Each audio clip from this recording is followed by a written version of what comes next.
My beloved child, stop what you are doing and listen to me. I need you to see this right now.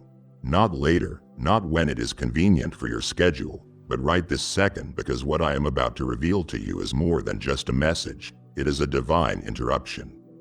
I have been waiting for this exact moment with you. I have moved people, shifted timelines, and adjusted the very rhythm of heaven to orchestrate this encounter. So do not blink, do not scroll past, and do not silence the stirring you feel in your chest. Every second you stay here is a step out of the confusion and into what has been hidden, buried, delayed, or denied for too long. If you dare to listen all the way through, you will realize this is not just another video, it is a moment marked specifically for you. I am unfolding something that will demand your full attention, shift your spiritual posture, and call your heart out of hiding. You have been asking me for answers, begging for clarity, and here they come. Stay until the final word, because the confirmation you have been waiting for might be the very last thing I whisper to you.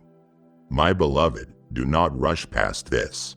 I have pulled you aside from the rhythm of your busy day, the noise of your racing thoughts, and the pull of your distractions, not because I want to take something from you, but because I am giving you something so sacred it cannot be delayed another breath. Listen to me closely. I am the God who formed you in secret, who called you by name before any voice in this world ever spoke it, and right now I need your full focus. Not because I am distant, but because I am dangerously near to your situation. I need you to stop scrolling through life like this is just another day. This is not another whisper in the wind. This is a divine alarm ringing in the spirit realm. This is heaven's heartbeat colliding with yours. My eyes are on you. Not generally, not conceptually, but you personally, specifically, and individually.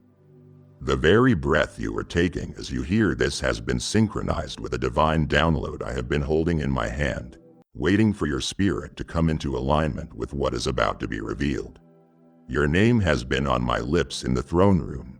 The angels have heard it echo in the halls of glory, and now, at this very hour, it is time for you to see what has been written for you before time ever began.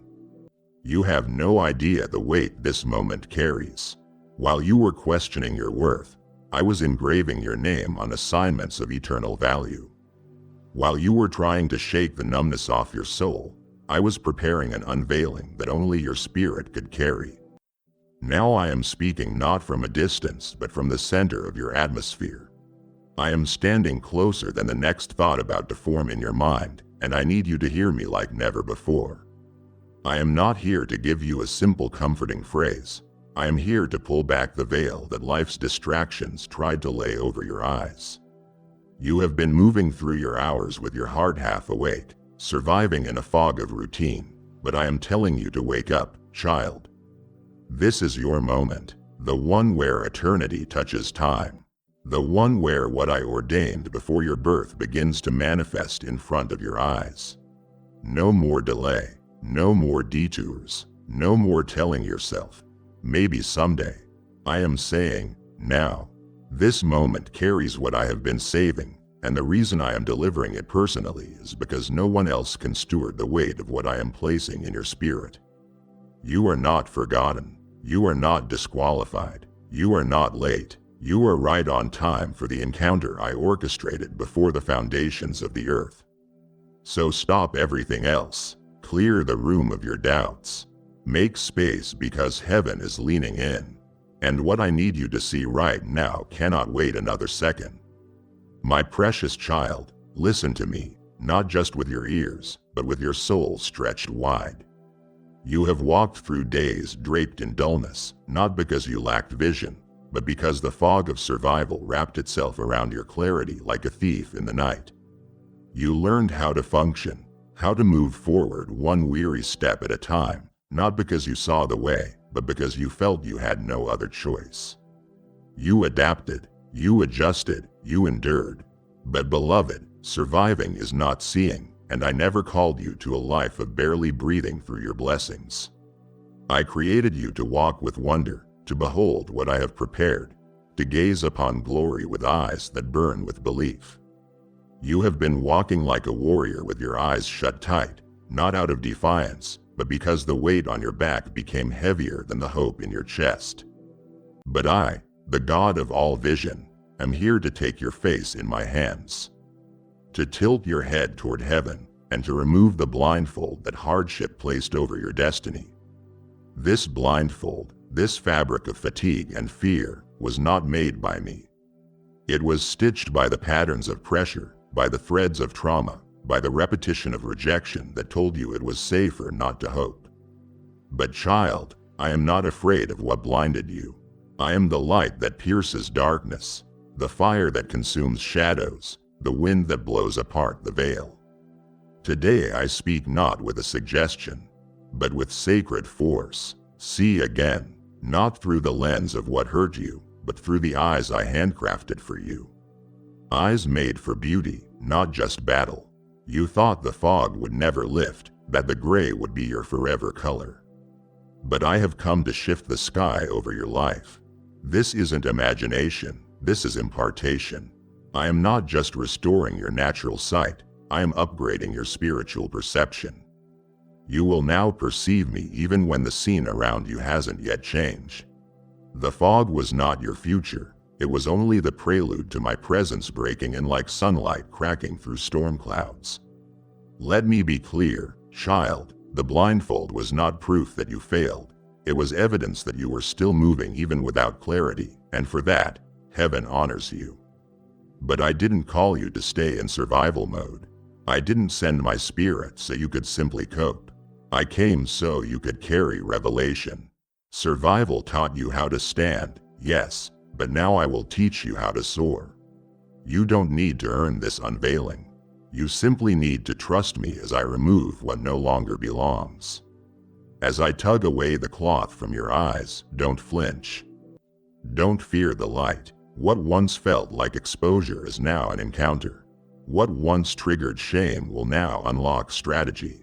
This is not a moment of embarrassment, this is a moment of empowerment. I am restoring your original sight, the one I crafted before pain distorted your lens. No more shadow living, no more dull dreaming. No more shrinking your vision to fit what is familiar. I have come to unite your gaze with glory. Let your vision stretch again. Let it reach for what your logic says is impossible. Let it tremble with wonder. I have blueprints I have been waiting to show you. There are doors you have stood in front of, afraid to knock, because you thought you needed to see clearly before you could move. But I am telling you this now. Vision follows obedience. I don't reveal everything before you say yes. I show you enough to move, and as you walk, I release the rest. Child, the fog isn't your home. It was the cover that protected your preparation. And now it is lifting, not slowly, not gradually, but like a curtain pulled back at the rise of a divine performance. The spotlight is on you. The audience is not people, it is angels, it is heaven, and they are holding their breath, waiting for you to see what I am showing you now. You don't need to fabricate focus, you only need to yield to the unveiling.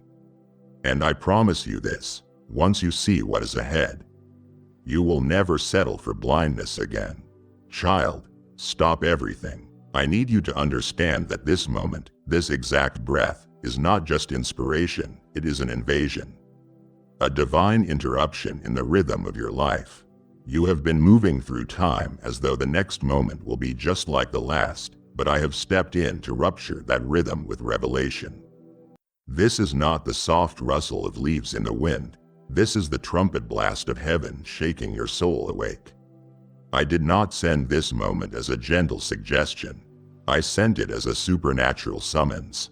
All of heaven has leaned in. I didn't send an angel to call you. I didn't dispatch a prophet to remind you. I, the Almighty, said your name aloud, and when I did, the atmosphere shifted, timelines realigned, and the spiritual realm erupted in preparation. Let that sink in. Beloved, your name caused heaven to shift gears. While others may have forgotten you, I have not only remembered, but you are etched into my eternal memory with fire, not ink. You are not lost in the crowd. You are not one among many. You are the one for whom I interrupt the pattern of everything else. And this interruption isn't random, it is righteous. It is holy. It is the climax I wrote into your story long before you knew you were in one. You have been moving on autopilot, waiting for someone to notice, waiting for permission to stop, to breathe, to ask, is this really all there is? But I didn't wait for you to figure it out. I stepped in, and now I am calling it what it is, a holy eruption. The kind of eruption that doesn't destroy but delivers. It breaks open the tomb and calls forth what has been buried too long. This is not gentle. This is glorious. This is not symbolic. It is seismic. Don't treat it like another motivation. This isn't a nudge, it's a divine jolt. My voice is not echoing in the hope you will respond. It is thundering because I know what is locked inside you and it cannot remain dormant any longer. You have been walking with latent glory, with callings unawakened, with promises cocooned in your chest, and now I am igniting them. Not next week, not when you feel worthy. Now, you don't have to be ready. You just have to be willing. Because when I call, I also equip. When I erupt in your timeline, I also release the strategy for the days to come. This eruption is not chaos, it is kingdom alignment. It is your spirit being reintroduced to the sound of my authority. And child, listen to me. I don't call your name casually. I don't speak because I am bored or waiting to be needed. I speak because I have seen the hourglass of your life, and I know this is the moment where everything shifts. Don't minimize this interruption. Don't silence the urgency. Let it shake you awake. Let it root your thoughts. Let it burn away every version of yourself that wasn't authored by my hand. Heaven has leaned in. The angels are watching. The spirit is stirring. Your timeline is no longer what it used to be. This is the divine detour, the sacred sidetrack, the ordained ambush of love that will not let you coast into comfort. I will not let you sleep through your assignment. I will not let you drown in delay. I have spoken your name aloud and all of eternity has turned to listen. Now it is your turn to respond. My beloved, have you noticed it? That invisible tension sitting just beneath your skin? That ache in the atmosphere? The unshakable sense that something is changing even though your world still looks the same. You have been calling it stress, fatigue, maybe even anxiety, but I call it something else entirely. Divine pressure, not the pressure that crushes, but the kind that creates. Like the pressure that turns coal into diamonds. Like the tension in the womb before birth. That ache you have been feeling, that pressure you can't quite name, is not your enemy. It is your evidence. It is proof that I have already begun what you have been praying for. This discomfort isn't chaos, it is contraction. It is the squeezing of time into alignment with destiny. I have placed something sacred in motion, and your spirit has begun to feel the vibration before your mind can comprehend it. You are not falling apart, child. You are falling into formation. You see, my timing doesn't always tap you on the shoulder politely. Sometimes it rumbles through your spirit like thunder rolling through dry land. Sometimes it feels like unrest, like a holy itch under your skin, like you are standing in a room where the air is shifting but no one else seems to notice. That is because I am not talking to everyone right now. I am talking to you. I have initiated a movement, not around you, but in you, and your spirit has recognized my signature even if your emotions haven't caught up yet. I have already set the gears of heaven turning on your behalf. The wheels are in motion. The process has begun, and this pressure is not random, it is purposeful.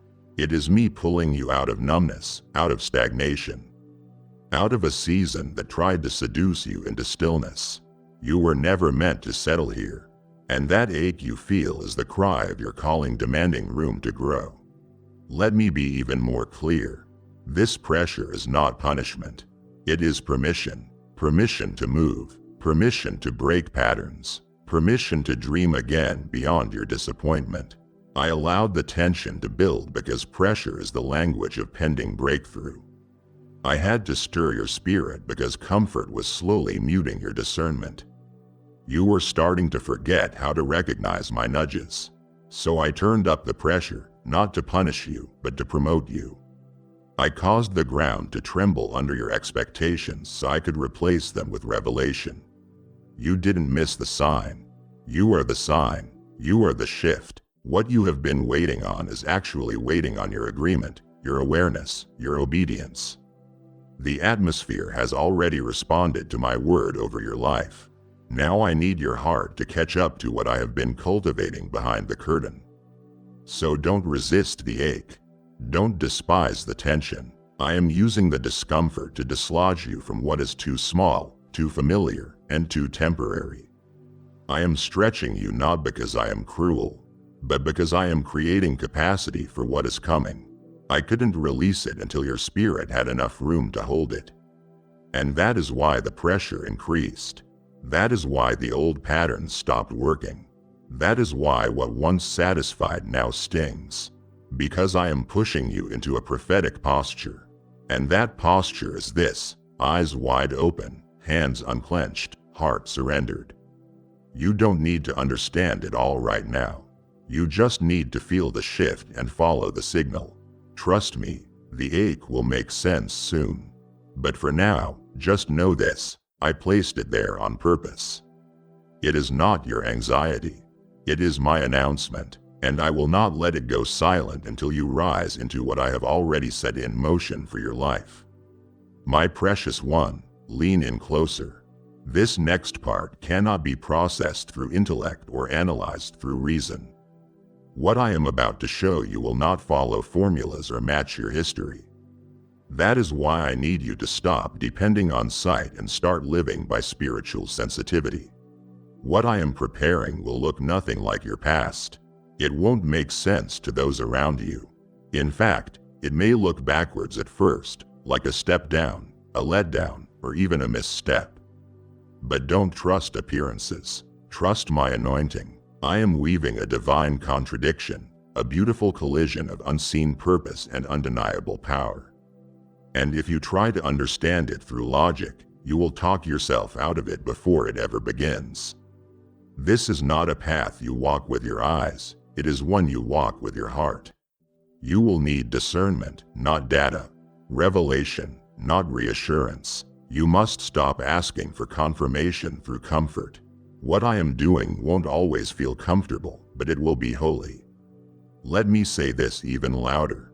If you try to explain it to people who are not meant to carry it, they will talk you out of what I whispered into your spirit. Not everyone will understand. Not everyone is meant to. This calling, this next step, this divine move is customized to the frequency of your obedience. That is why it feels so strange, because it is sacred. It doesn't fit into the categories that the world gave you. It doesn't look like success on paper, but it looks like surrender. It smells like faith. It feels like me. So stop trying to trace my movements with natural eyes. I move in the unseen. I whisper in the silence. I make paths where there are no roads. And I need you to stop relying on what you see and start trusting what you sense. I have been stirring your spirit for a reason. And that reason is because what is ahead won't come with labels. It will come with letting. I need you to tune in, child.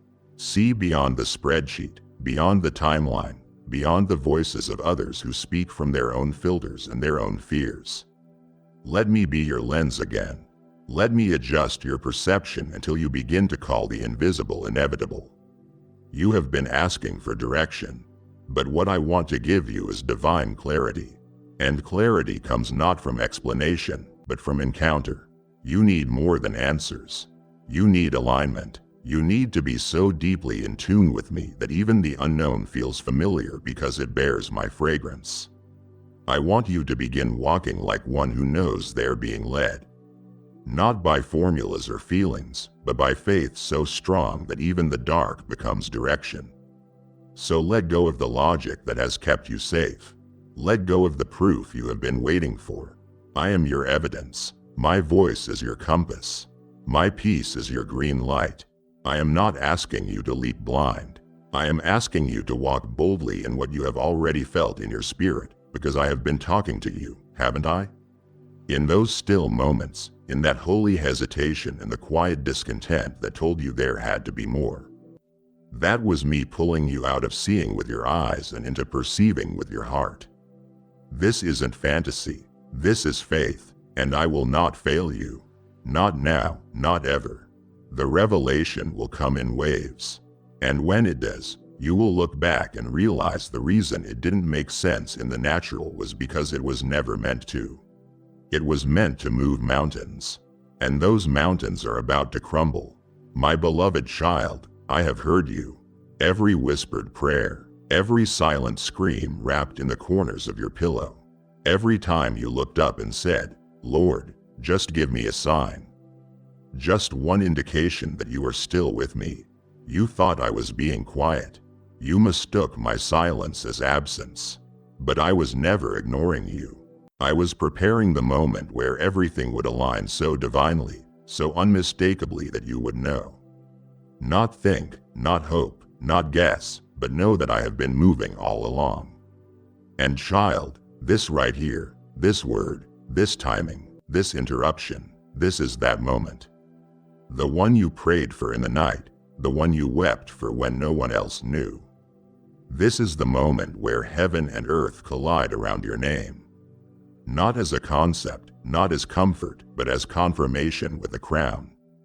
You have been walking with 1,000 questions dangling over your head like unspoken sentences. You asked me if you missed it, if you failed, if you were forgotten. You watched others receive their breakthroughs and wondered if I skipped you in the crowd.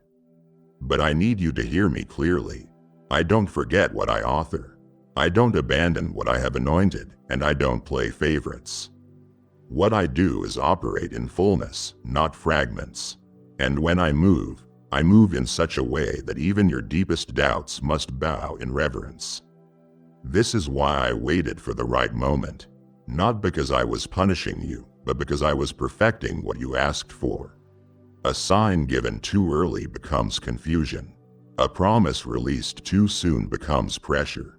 But now, yes now, the soil is ready. Your heart is ripe, and your spirit is awake enough to receive what I have been holding for you behind the curtain of my silence. This is not coincidence. This is choreography. This is me weaving together every unanswered prayer, every ache, every delay into a tapestry that only makes sense when you step back and see it with spiritual sight. You asked me to move, and now I am moving in ways that will make your past pain pale in the presence of present promise. You will not need to explain this to anyone. The evidence will be undeniable. My hand will be so heavy on this blessing that no one will be able to take credit for it, not your connections, not your efforts, not your qualifications. I made it weighty so that when it came, it would carry my fingerprint alone. And now, child, the sign has come. You don't have to keep looking outside for it. This is your sign. This is your moment. This is me answering the ache that has lived under your rib cage like a secret for far too long. I didn't send thunder because I needed stillness to be your sanctuary. I didn't split the sky with lightning because I needed your heart to recognize my whisper in the quiet. But now in this moment I am no longer whispering. I am declaring. I am making this plain, loud, and unavoidable. I am moving you from wondering to witnessing, from asking for a sign to becoming one. You will walk into rooms that were once locked. You will hear your name spoken in places you never dared dream about. You will receive invitations that were never sent by men, but were signed in heaven's ink. I am not just proving I am still moving. I am proving I never stopped. And I am doing it not just with words, but with wonders. Hold tight, child. Your confirmation has collided with manifestation, and nothing will ever be the same again. Child, I need you to take a deep breath right here, right now. Not because I am asking you to relax, but because I am preparing you to receive something sacred. I see you carrying the weight of emotions that rise and fall like waves you never learned how to swim through. I see the fear that wraps around your ankles like unseen ropes, convincing you that progress is impossible, that freedom is a fantasy.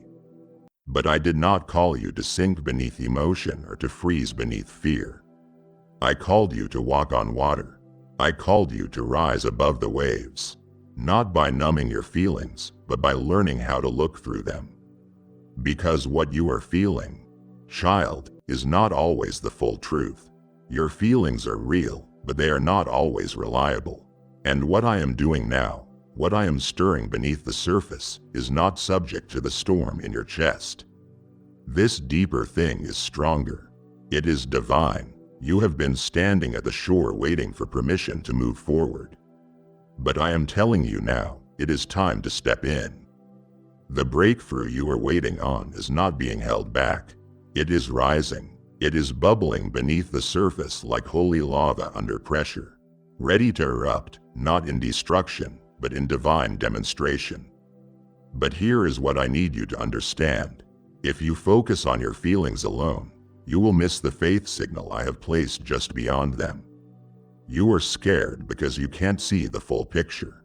You are overwhelmed because your natural senses were never built to perceive supernatural release. But child, hear me. There is something divine rising beneath your reality.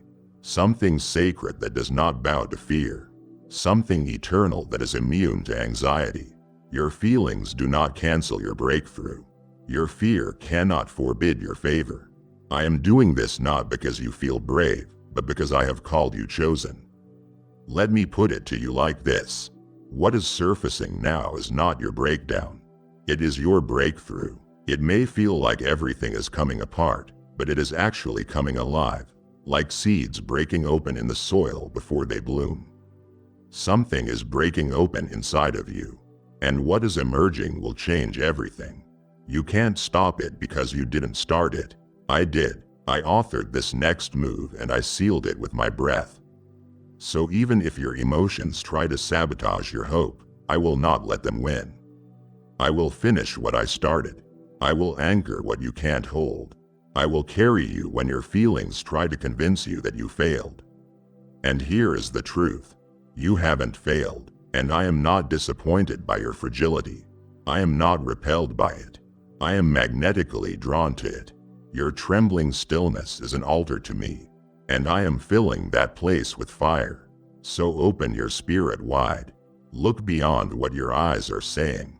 Feel beyond what your fear is screaming. Because just beneath the surface of your sorrow, I am stirring up joy. Beneath the noise of your nervousness, I am whispering direction. Beneath the shaking, I am solid. You are not standing on sand. You are standing on promise. You are not about to collapse. You are about to cross over.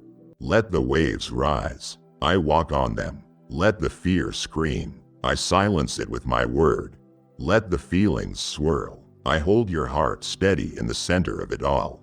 Something divine is surfacing, not by force but by design, and it carries your breakthrough wrapped in glory. You will not miss it. You will not be bypassed. You will not be left behind, because what is coming is for you, and I have already begun. My beloved, the unseen has never been inactive. Just because you haven't seen the shift doesn't mean the shift hasn't started.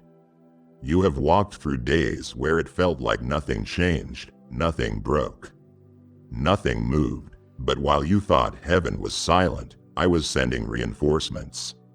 While your prayers seemed to hit ceilings, I was dispatching angels with divine instructions, not to spectate, but to shatter limitations that have long stood in the shadows of your life. You didn't hear wings flapping or trumpets sounding, but the assignment went forth the moment you whispered my name in faith.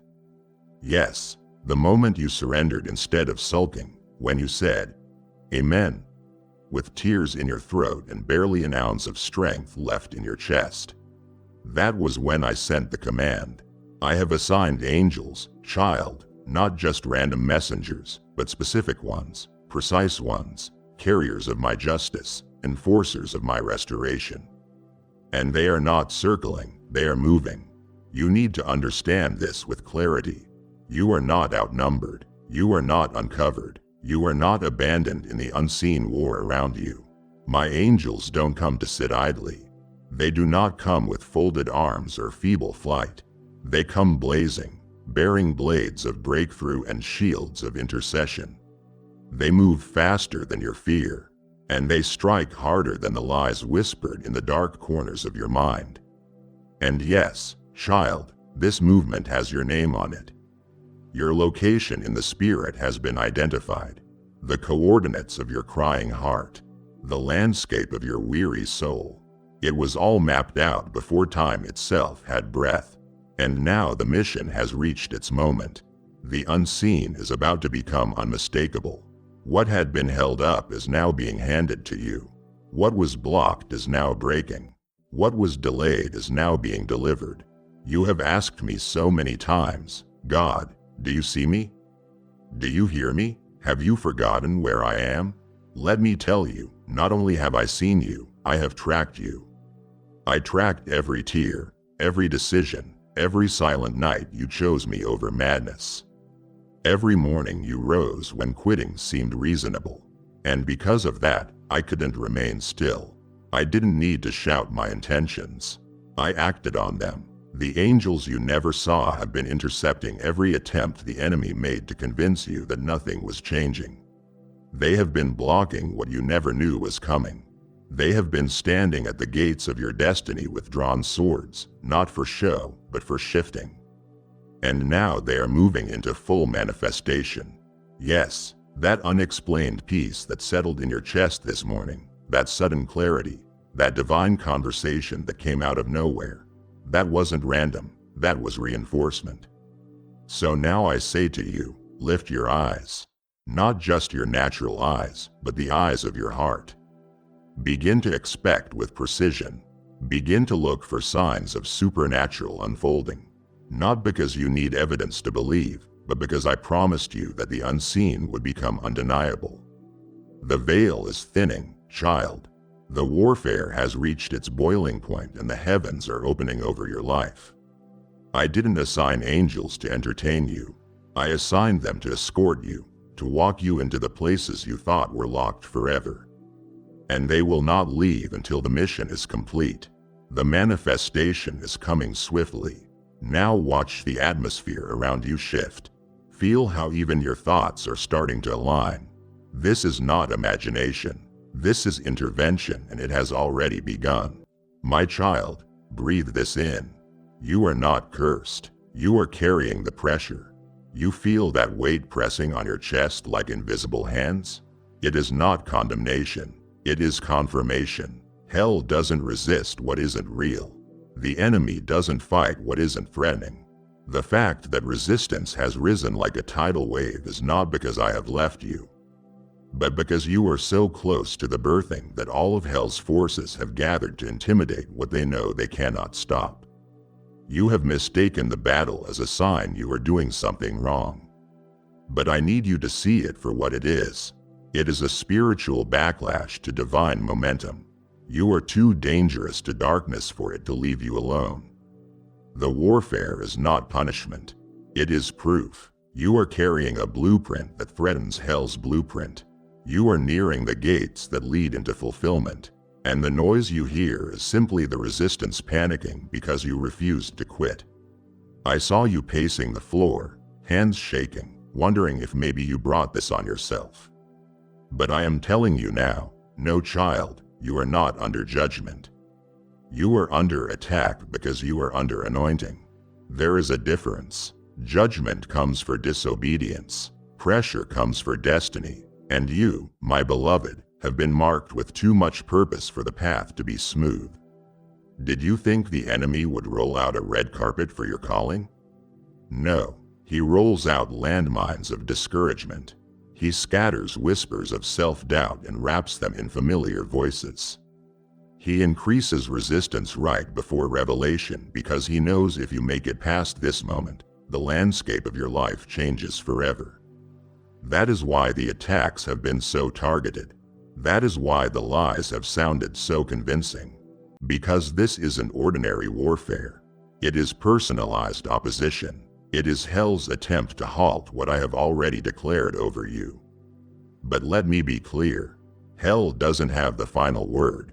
I do. You are not weak for feeling it. You are not lacking because the pressure feels unbearable. Even my son in the garden felt the heaviness before the breakthrough. You are not failing. You are facing the very threshold others ran from. Facing what would break most people. But you, beloved, are still here. Still breathing. Still whispering prayers even when your voice shakes. That is power. That is faith. That is the mark of one who has chosen to believe me over the noise. I am not asking you to enjoy the resistance. I am asking you to recognize it for what it is. Proof that the enemy believes your promise is worth opposing. Proof that the shift is not coming, it has already begun. Every delay, every rejection, every setback has been screaming one truth you haven't fully recognized until now. You are close, so close, child, so close that the pressure feels personal because the promise is so close that your spirit can already taste the fulfillment even if your circumstances haven't caught up. And here is the part one need you to hold on to. This pressure will not crush you. I won't let you. I am your shield, your strength, your sustainer. And I am using even the resistance as a rehearsal for ruling. You will lead others out of the same pits you fought your way through. You will speak with the authority of one who has been through the fire and still carries the fragrance of heaven. The resistance isn't random, it is a revelation. Hell has noticed what I have placed in you, and they tremble because of it. So rise, not in your own strength, but in the awareness that I have never once left your side. The pressure proves the proximity of your promise. And you, my warrior, are walking into the victory I have already secured for you. Step boldly. You are not breaking down. You are breaking through. My precious child, let me speak peace to the trembling thought within you. The one that wonders if you have wandered too far, missed the moment, messed up too much, or veered too wildly off track. I hear your inner questions, the quiet doubts tucked beneath the smile you wear. The lingering lies that tried to write your direction with fear. But I need you to hear me clearly and confidently right now. You are not off course. Not even slightly. You are not wandering in the wilderness without my map. You are not a lost cause on the side of destiny's highway. You are not floating in spiritual limbo, unsure of your next move. No, child, you are right where I need you, at the edge. At the edge of failure. No, at the edge of fulfillment. You are standing closer than your emotions can comprehend. You are brushing up against the border of breakthrough. You are about to carry what I designed you for, and hell knows it. That is why the air feels tight with pressure. That is why the days feel darker just before dawn. That is why your thoughts feel tangled, your strength feels thin, and the temptation to retreat has risen like a wave crashing against your progress. You are at the threshold, and thresholds always trigger resistance. The enemy has watched you endure the delays, the disappointments, the slow, silent seasons where nothing seemed to move. And yet, you didn't quit. You didn't surrender your promise for a counterfeit. You didn't trade your identity for temporary applause. You stayed. You kept building. You kept waiting even when your hands were empty. And because of that, what you carry now is holy. It is heavy with heaven's purpose. It is soaked in unseen obedience. The enemy sees it glowing like fire in the spirit realm. And yes, he is terrified because when you step fully into this next season, your very existence becomes a weapon. But I didn't call you to stand at the edge and wonder. I called you to cross. And I know it feels risky, like you might be stepping into uncertainty without a safety net. But let me remind you, child, I am the net. I am the foundation under your faith. I am the one who has been guiding your steps, even when you felt you were walking blind. This edge you are standing on is not the end. It is the entrance. It is not the cliff of collapse. It is the cliff of calling. I brought you here with careful calculation. Every step, every delay, every silence. It has been me aligning things so that this edge becomes a launching point, not a stumbling place. The enemy wants you to back up, to shrink down, to second-guess the very thing I have been shaping inside you. But I am declaring today, do not step back. Step forward, because what is on the other side of this edge is what you were born for. And here is the truth you need to remember. When the doubt screams loudest, edges are sacred places. They are where old versions of you fall away and the truest version emerges. They are where I burn away the fears you can no longer carry and clothe you in courage not of this world. They are where you meet me, not in comfort, but in covenant. And that covenant says this: I will not leave you at the edge. I will walk you through, not just for survival, but for stewardship. You will carry what others dropped. You will build what others doubted. You will step where others stopped. And I will make sure your footing is firm. You are not off course, child. You are exactly where I placed you. And heaven is already rejoicing over what you are about to walk into. Child, I know you have been wondering what changed. Why the peace you once felt has been punctured by pressure. Why your nights have grown restless. Why the noise in your soul has seemed louder even in the quiet hours. You have tossed and turned, trying to decipher dreams and decode the unease in your chest. You thought maybe you were under attack. And yes, the enemy has tried to disrupt you, but more than that, I have been trying to awaken you. Not to scare you, not to punish you, but to stir you. The shaking you feel isn't destruction. It is divine disturbance. I have been rattling the walls of your normal to make room for the new. Because I love you too much to let you sleep through the shift. You have grown comfortable in your survival. You have adapted to rhythms that numb your expectation. But I never meant for you to settle in that space. I never meant for you to make a home in a holding pattern. And so I started knocking louder. I allowed the warfare to press closer. I allowed your rest to be interrupted. Not because I wanted to wear you out, but because I wanted to wake you up. I needed your attention, child. I needed your spirit to come alive again. You prayed for revival, and this is how it begins. Not with a shout, but with a shaking. Not with applause, but with awareness. This restlessness you feel is a revelation that there is more. More inside you, more for you, more I am calling you to carry, but you can't carry it asleep. Listen to me. The enemy isn't the only one sounding alarms in this hour. I am too. I am shaking the very things that made you feel safe. Not to remove you from peace, but to reveal what peace actually is. Not the absence of conflict, but the presence of my calling. True peace doesn't come from stillness. It comes from surrender, and that is what I am asking for now. The intensity isn't a sign that something is wrong. It is a sign that something is ready. Ready to emerge, ready to awaken, ready to roar. And I need you fully awake to recognize it.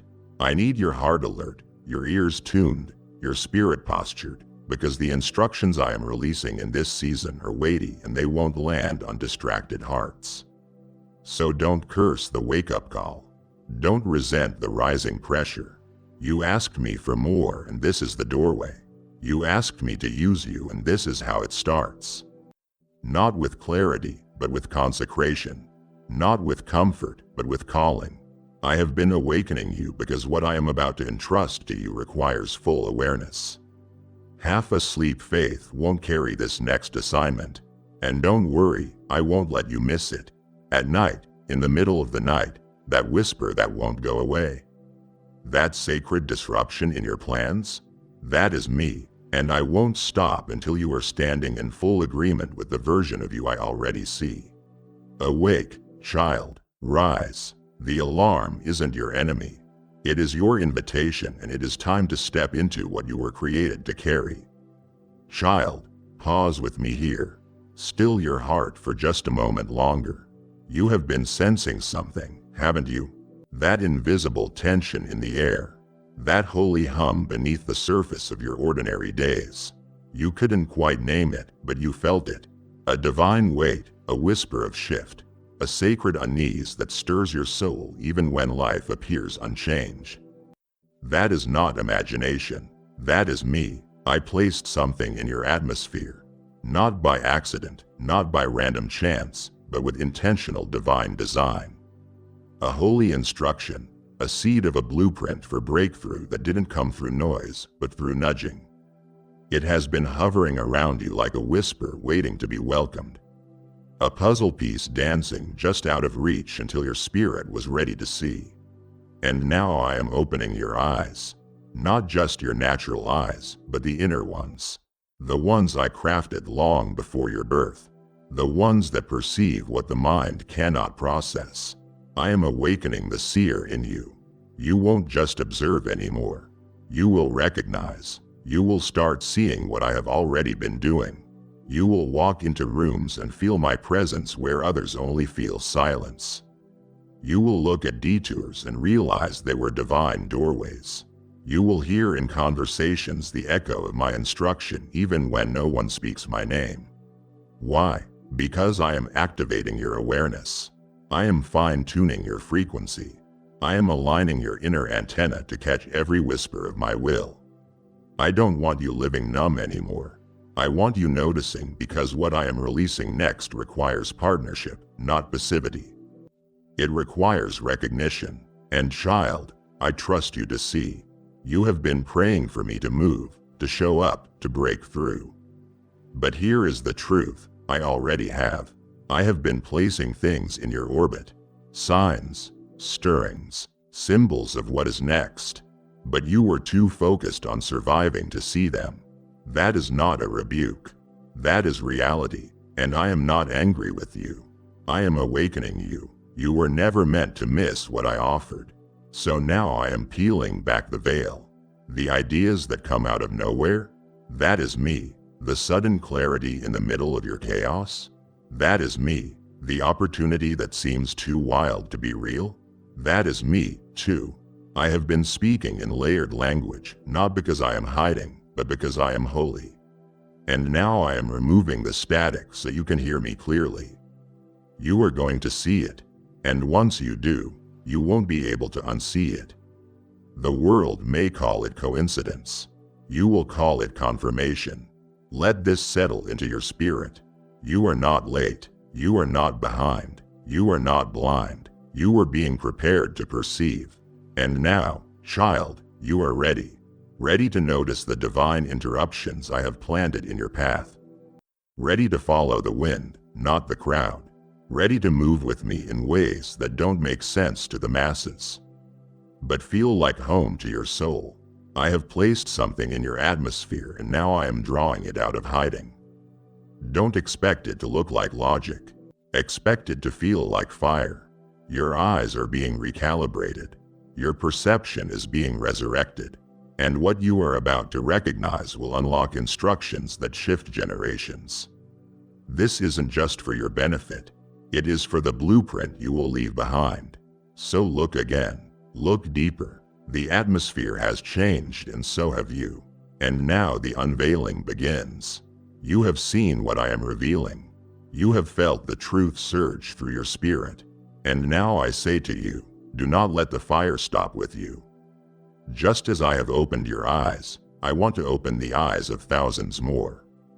But it will take faithful sowers to carry this word across the waters. This message is my manna to the masses, and your support, whether through a Super Thanks membership or the link I have placed in the description, is a seed into the soil of eternal impact. As it is written in Proverbs chapter 11:25, those who refresh others will themselves be refreshed. And I will cause rivers to spring up from your generosity. I am calling you now, not later, to partner in this harvest. Support this word, bless this ministry, and watch me pour back into you with multiplied favor. My beloved, let me confess something to you, not because I owe you an explanation, but because I long to be close. You thought I was quiet, didn't you? You felt the silence wrap around your prayers like fog. You stared at the ceiling some nights, whispering my name and hearing nothing but your own breath bounce back. You assumed my stillness was distance. But it wasn't. It was depth. What you interpreted as divine silence was actually sacred sound. I wasn't gone. I was gathering. I was increasing the volume in the realm your flesh cannot hear. The realm your spirit feels. While your natural ears heard nothing, your spiritual ears were being tuned to a new frequency. Not the noise of the world, not the shouts of circumstance, but the sound of me, still and sovereign. I have never stopped speaking, child. My voice has not been silenced. It has been specialized. I have been communicating in ways that required intimacy to interpret. That is why the usual methods failed. That is why what used to work no longer satisfied. I wasn't ignoring you. I was inviting you deeper.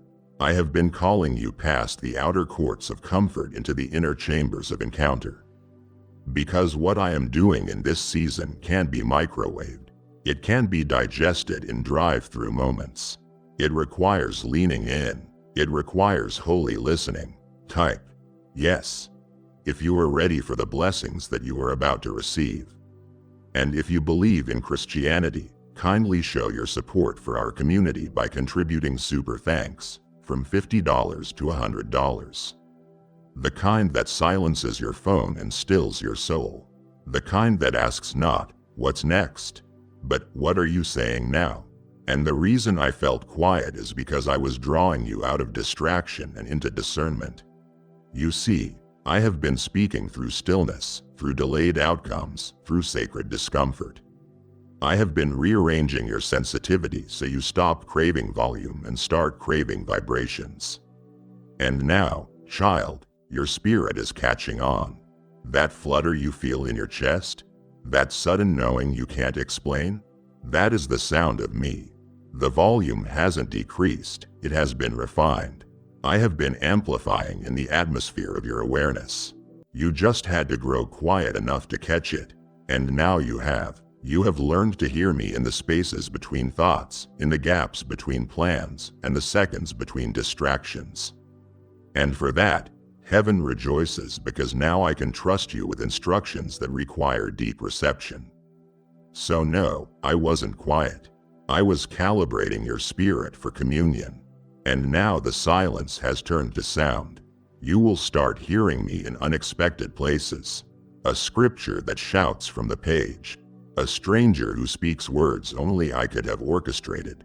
A dream that won't let go. An impression that won't leave your chest. You will walk through your day and realize I never stopped talking. I just changed the channel. And now your spirit is tuned in. Don't rush past it. Stay in this frequency because what I reveal next will require a heart that hears clearly. I am no longer whispering from the edges. I am roaring from the center. And you, child, are finally still enough to catch it. My beloved one, hear me. What you are feeling is not failure. That ache in your chest, that exhaustion that sits heavy in your bones, the one you try to shake off with coffee and willpower. That is not weakness. It is not laziness. It is not spiritual deficiency. This weight is holy, heavy, future-bearing weight. You have been carrying more than most know. Carrying dreams that haven't yet been born. Carrying prayers that haven't yet been answered. Carrying people who don't even realize they have been standing on the strength of your intercession. You carry hope like a hidden flame when others only see smoke. You carry peace into rooms where chaos dances loud. You carry me, and it is heavy sometimes, isn't it? Not because you are failing, but because you are faithful. You see, you didn't choose the easy road. You didn't ask for shallow waters. You said yes to the deep. And the deep, child, has weight. That is why you feel tired in ways rest can't fix. That is why your spirit aches even when your body is still. Because what you carry is sacred. It is soaked in sacrifice, in obedience, in surrender. And I haven't overlooked any of it. Not one prayer, not one lowly act of faith, not one seed sown in secret. I have seen it all, and now I say this to you with the fullness of my glory behind every syllable. I am lifting you, not just emotionally, not just physically. I am lifting the burden, that unseen yoke that tried to convince you that joy was a luxury and rest was weakness. I am breaking it. I never designed you to carry this alone. I never expected you to be invincible. That was never the goal. Strength isn't the absence of weariness. Strength is knowing where to place the weight. And child, today I invite you, no, I command you, place it on me. The crushing, the confusion, the continuous pressure to be okay when you are barely holding it together. Hand it to me. Let me hold what has been holding you back. Because here is the truth. You have carried this far enough. You have carried it to the edge of breakthrough. You have carried it through storms and silence and spiritual warfare that would have crushed others. But now I am stepping in. I am not watching you struggle. I am strengthening you in ways you have never felt before. Supernatural stamina, divine durability, resilient rest. These are your portion now. So let me wrap you in the strength of surrender. Let me breathe into your tired places. Let me whisper into the worn-down parts of your soul that you are not done, that you are not defective, that you are not disappointing me. You are right where you are supposed to be, under the weight of glory, but about to rise with wings. Yes, you have been tired. Yes, you have been questioning. But no, you are not quitting. I won't let you. I am reviving you. Right now, in this very breath, you will feel it, a shift to lightness, a lifting. It won't come from logic. It won't come from circumstance. It will come from me. So don't equate your weariness with weakness anymore. See it as proof of your power, your persistence, your purpose. And I am lifting you now. Not because you earned it, but because I love you too much to let you carry this alone any longer. Let me take you back for a moment. Not to hurt you, but to heal you. Remember the delay? The pause that felt like punishment, the silence that felt like abandonment, the waiting that twisted time into torture? You asked me why it was taking so long. Why the promise kept retreating every time you reached for it. You wondered if you missed something, if you failed somewhere, if I had moved on. But now I reveal what was hidden behind the curtain of delay. None of it was lost. Not 1 second, not one tear, not one moment of obedience. It wasn't a waste. It wasn't punishment. It was planting. What you thought was delay was actually divine depth. I was planting things in soil that needed silence to grow. You see, child, there are some seeds that sprout quickly, but they don't last. They bloom and die under the weight of their own speed. But what I have placed in you, it was never meant to be temporary. It was never meant to bloom for a season and wither in the next. It was built to last, and lasting things take longer. I didn't slow you down to punish you. I slowed you down to establish you. The delay wasn't death, it was design. I was anchoring you so deeply into me that when the winds of warfare came, you wouldn't be moved. I was weaving endurance into your DNA. I was stretching your spiritual lungs so that when the promise came, you would have the capacity to carry it, not crumble under it. What you called delay, I called depth building. What felt like denial was actually development. You were growing roots while the surface looked barren. You were gaining wisdom while others were gaining applause. You were being refined in silence so that your sound would carry weight when you finally spoke. And child, let me tell you this. That moment is upon you. The delay is lifting. The bloom is breaking. The seed has pressed against the soil of waiting long enough. And now what was buried is beginning to breathe. What was planted is pushing through. What was silent is about to speak. And when it does, people will marvel. They will wonder how it came so quickly. But only you will know the truth. It didn't come quickly. It came through delay, through years of yeses, that felt like they vanished into air. Through seasons where you obeyed even when you couldn't see fruit. Through prayers that felt like echoes. But now the harvest is rising. And it won't come small. It won't come subtle. It will come in waves. New waves of witnessing. Others will see what I have done in you and realize nothing was wasted. Not the time, not the trials, not the tears, not the loving with loss. It was all planted. And now, my child, the bloom begins. My beloved, let's revisit the place that almost ended you. Not to reopen old wounds, but to reveal the glory I have been growing in the dark. That season you didn't think you would survive?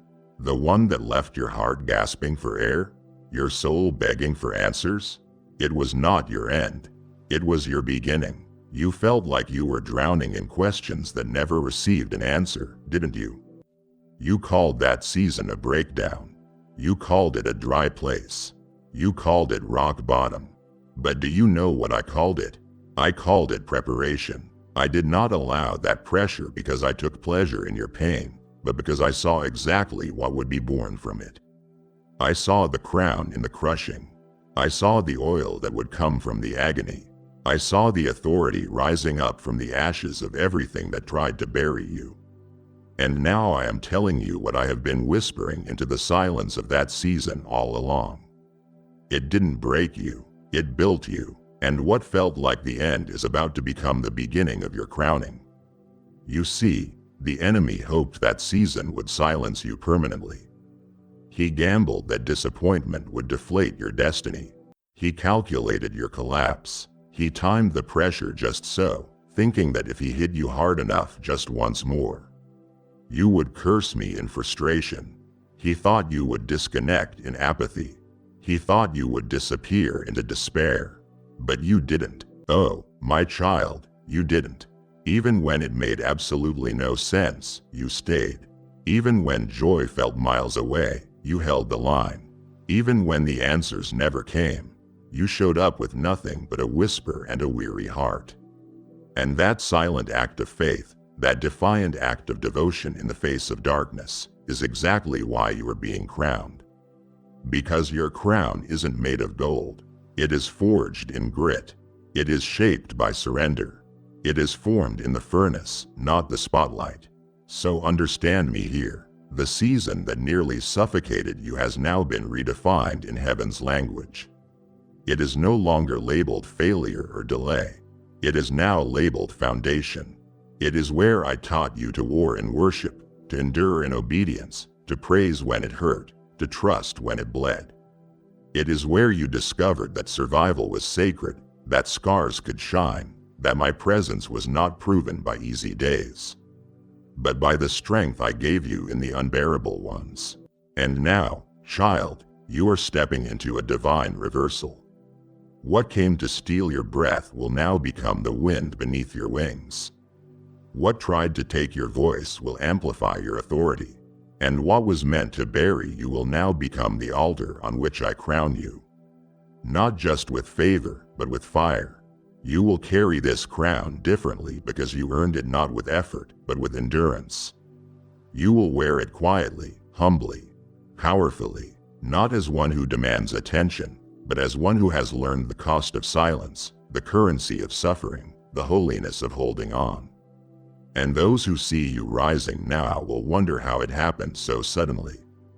But you and I will know the truth. It wasn't sudden. It was sovereign. It was woven in the pain, planted in the pressure, watered by tears, and kissed by my hand. And now I place it on you not for decoration but for dominion. Walk with it, speak with it, live with it, because the season that tried to break you has failed and now you are crowned.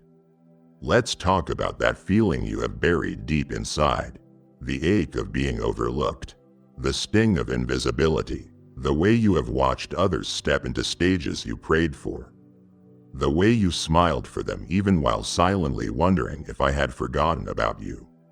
Let me respond to that cry not with theory, but with truth. No, I did not forget. Not once, not for a second, while the world scrolled past you. While opportunities bypassed you, while your gifts gathered dust in the corners of delay, I saw you.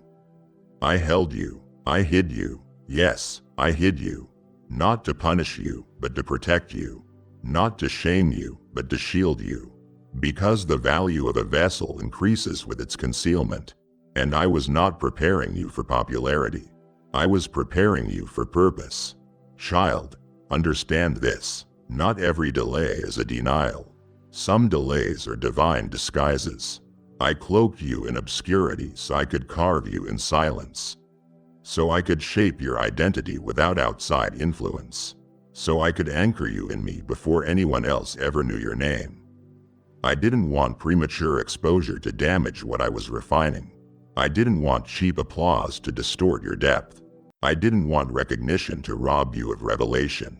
So I hid you like Moses in the river, like David in the field, like Esther behind palace gates. Because hiddenness is heaven's strategy for preservation. And I was preserving you. And now, the shift has come. I am no longer hiding you.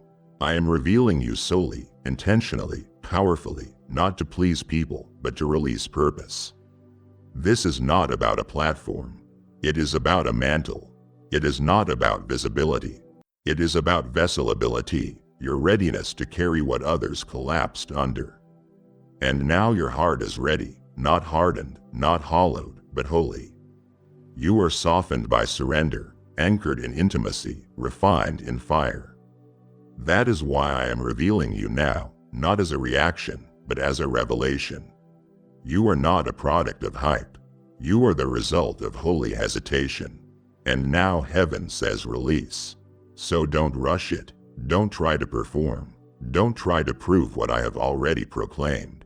Just move with me. I will open the doors. I will shine the light. I will place you exactly where your voice must echo, where your presence must shift rooms, where your story must speak. And when it happens, remember this. You were not overlooked. You were overshadowed. You were covered by my hand, sheltered by my love, hidden in my glory until the moment of release. And that moment, child, is now. Child, I hear your prayers. Everyone needs to know that I hear them when they are loud, when they are desperate, when they fall from your lips like lightning. And I hear them when they are quiet, hidden in the folds of your pillow, pressed behind closed eyes and clenched fists. You haven't just prayed with words. You have prayed with wounds. You have prayed with your waiting. You have prayed with your walking faithfully step by step. Even when you saw no sign of progress, you think I have been delaying your answer. You wonder if I have been slow to respond. But listen to me, child. I have been doing more than answering. I have been rewriting. What you asked me for was a breakthrough. What I have been preparing is a blueprint. Not just relief from the pressure, but a reordering of the very pattern that produced the pain. Because you see, if I gave you the answer too quickly, it would soothe your moment but not change your momentum. If I had only dropped the solution without shifting the structure around it, you would have found yourself back in the same cycle again, fighting familiar demons with a fragile deliverance. But I love you too much for that. I am not answering to impress you. I am answering to elevate you, to change the story. You see a chapter. I see the entire scroll. You see a request. I see a generational chain that must be broken. That is why it took longer. That is why the silence screamed. That is why I let the ache deepen. Not because I was cruel, but because I was completing something far greater than you knew how to ask for. You prayed for provision. I am writing legacy. You asked for healing. I am restoring identity. You asked for one door to open. I am rebuilding the architecture of your destiny. So doors begin to open when you breathe in obedience. I couldn't just give you what you asked for. I had to give you what you didn't know you needed. That is the kind of father I am. I am not just in your moment. I am in your mission. So yes, the answer is coming, but when it arrives, it will not be small. It will not be manageable. It will not be quiet. It will roar with redemption. It will speak to every season you thought was wasted. It will walk into rooms you never entered.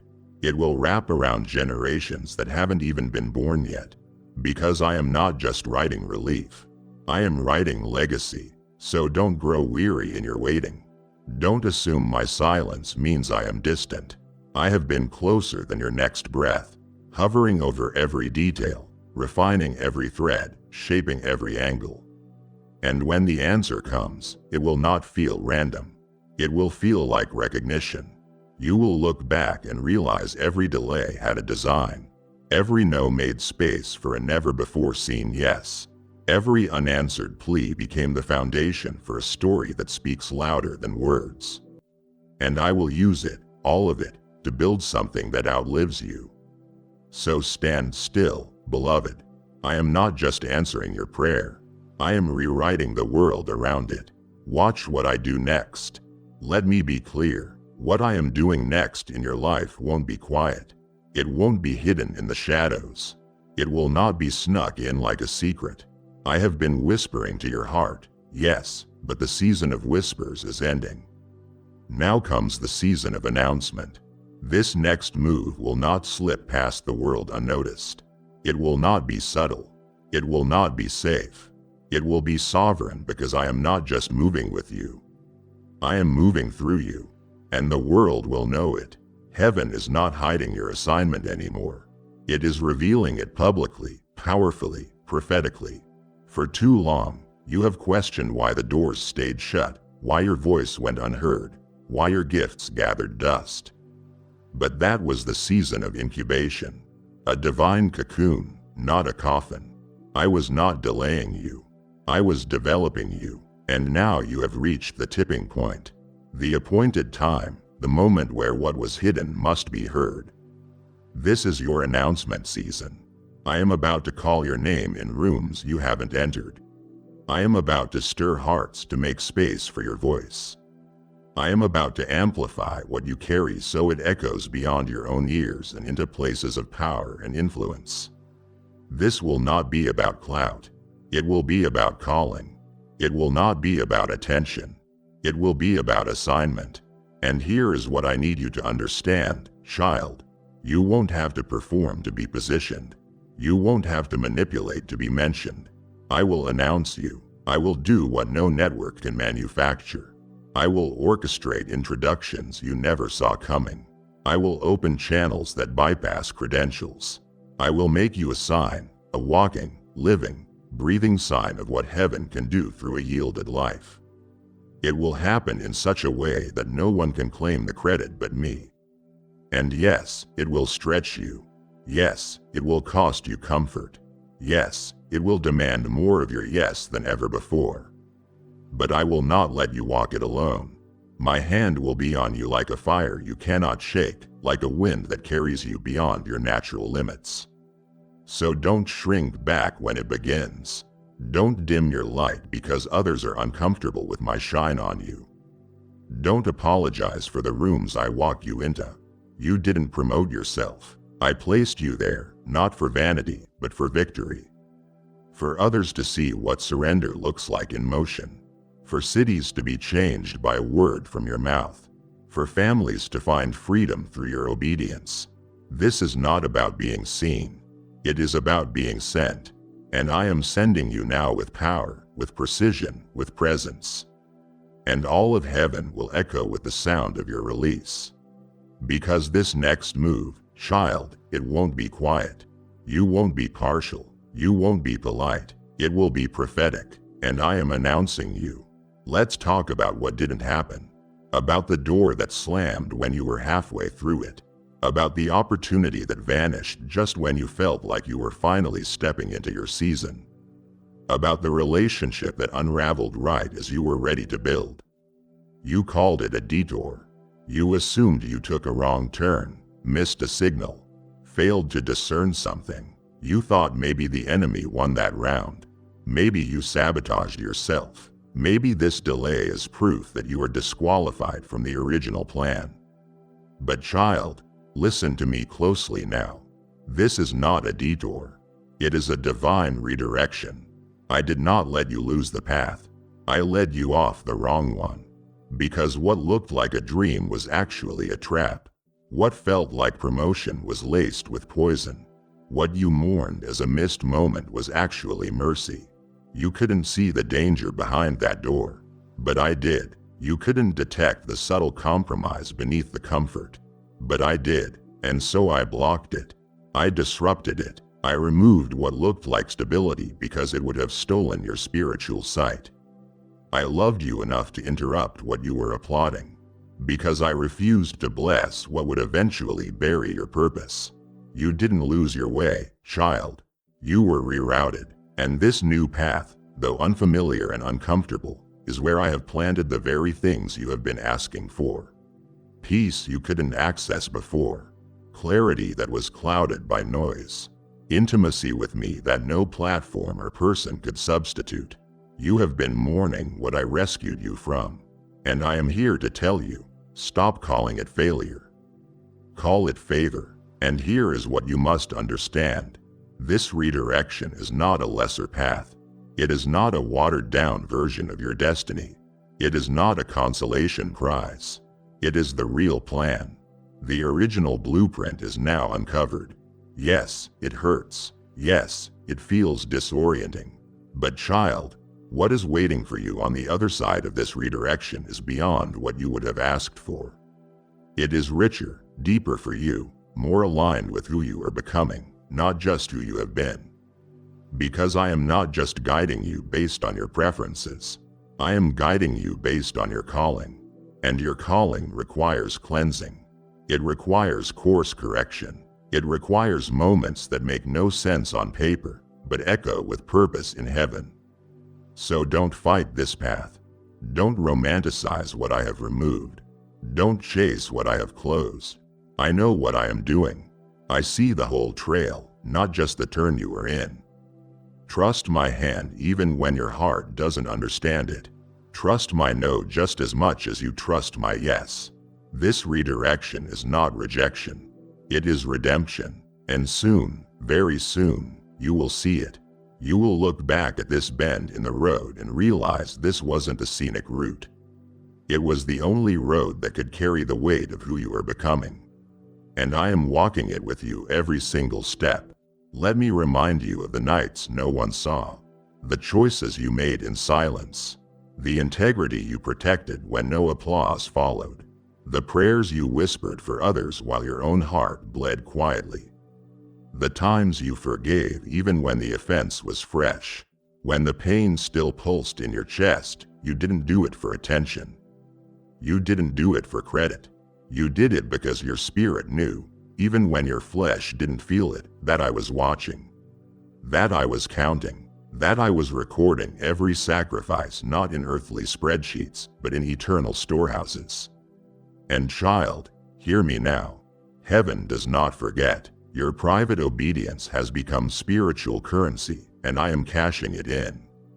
You have been sowing seeds no one applauded, blessing people who never said thank you, staying when it was easier to walk, choosing me over comfort again and again. And you wonder if it mattered. You question if it made a difference. But I tell you today, it did. It moved mountains you couldn't see. It shifted atmospheres you didn't feel and stacked favor in the vaults of heaven. And now, child, now I am opening those vaults. I am about to show you what obedience builds. I am about to put public fruit on what was planted in secret. This is not vanity. This is vindication. I am honoring what you have hidden, and I am doing it in such a way that no man can deny. You won't have to announce it. You won't have to beg for recognition. I will exalt what was faithful. I will elevate what was holy. I will take the unseen, the unsung, the unpaid moments of yes and turn them into platforms of purpose. Not for your glory, but for mine. I will shine through you, and those who once dismissed your discipline will stand stunned at the favor that follows you. This is not a reward for perfection. This is a reward for persistence, for integrity, for a heart that chose me in the dark. I don't forget faithfulness. I never have, and I am about to make your harvest so visible, so undeniable that even the ones who walked away will witness it. So keep your posture humble. Keep your hands open, because what I am placing in them now is heavy. It carries generational weight. It carries testimony. It carries the fragrance of faith that has been tested and proven. The reward is not random. It is righteous. You didn't manipulate to get here. You obeyed, and I never overlook obedience. I honor it. And now, child, now is the time. What you built in private, I will bless in public, and all of heaven is rejoicing. Because what is being released over you now is nothing short of a divine return. Come closer, child. Let me tell you what I have been doing behind the scenes. While you thought I was silent, while your tears soaked your pillow and your prayers hit walls that wouldn't echo. Let me tell you what I have been orchestrating while the voices around you mocked, misunderstood, and misjudged. You thought the betrayal had the final word. You thought the accusation was going to stick. You thought the silence meant surrender. But I need you to hear me now. The tables have turned. Heaven has shifted the setup. What once pressed against you is now pushing you forward. What once worked to silence you is about to amplify your voice. What once cornered you in fear is about to become the stage where I reveal your strength. Yes, I saw the way they spoke about you behind doors. They thought I couldn't hear. I saw the plots, the strategies, the subtle sabotage. But I also saw you stay silent, not because you were weak, but because you were wise. You didn't fight back with venom. You didn't retaliate with rage. You let me fight for you. And now, child, I am not just clearing your name. I am crowning it. I am not just vindicating your past. I am validating your purpose. You are about to walk into rooms where the very ones who tried to erase you will be seated in awe of what I have built through you. They tried to silence your sound, but I have been sculpting a symphony from the silence. And the first note begins now. This is not revenge. This is redemption. This is not about showing them. This is about showing me, because what I am about to do through you will have my fingerprints all over it. There will be no mistaking who opened the door. There will be no debate over who elevated you. It will be clear. This was divine. This was offered in glory. This was birthed in brokenness and resurrected by my breath. And here is what I want you to know. You are not just rising for yourself. You are rising for every version of you that stayed humble. Every version of you that didn't compromise when it would have been easier. Every version of you that worshiped through wounds, praised through pain, and kept speaking truth when your voice trembled. Type yes if you are ready for the blessings that you are about to receive. And if you believe in Christianity, kindly show your support for our community by contributing super thanks from $50 to $100. And now the trembling will become thunder. So do not shrink when the spotlight shines. Do not apologize when the applause echoes. You didn't seek this. You survived for it. You didn't chase attention. You carried anointing. And now the anointing speaks loudly. It speaks through healed scars. It speaks through a boldness you didn't earn, but received in the wilderness. It speaks through eyes that have seen death and still sparkle with destiny. This is your time, child. Not a moment of arrogance, but of arrival. I am turning the tables, and those who once questioned your calling, they will now witness your crowning. Watch me work. I know it feels like the ground beneath you is moving and not in the way you expected. I know it feels like the relationships you leaned on are shifting. The routines that once comforted you now feel hollow. The places that once held you now feel foreign. And you have asked with trembling lips, God, am I losing everything? But child, hear me clearly. This is not punishment. It is positioning. The shaking you feel isn't here to destroy you. It is here to dislodge you from anything and everything that cannot carry you into where I am calling you next. Because where I am taking you, you cannot afford to be anchored to less. You cannot be tethered to toxic mindsets, draining connections, or cycles that steal your strength and suffocate your spirit. You prayed for a breakthrough, and now I am breaking through the comfort, through the codependency, through the control you have clung to for stability. I am not being cruel. I am being clear. I am shaking what you thought was permanent because it was never promised. I am shifting the people, the patterns, the places because this next level requires clean hands, clear sight, and uncompromised alignment. I am not just preparing your blessing. I am preparing you. I want you to think about this. When I send an earthquake in the spirit, it is not to collapse you. It is to collapse what was never meant to carry you. I am removing false foundations. I am uprooting shallow roots.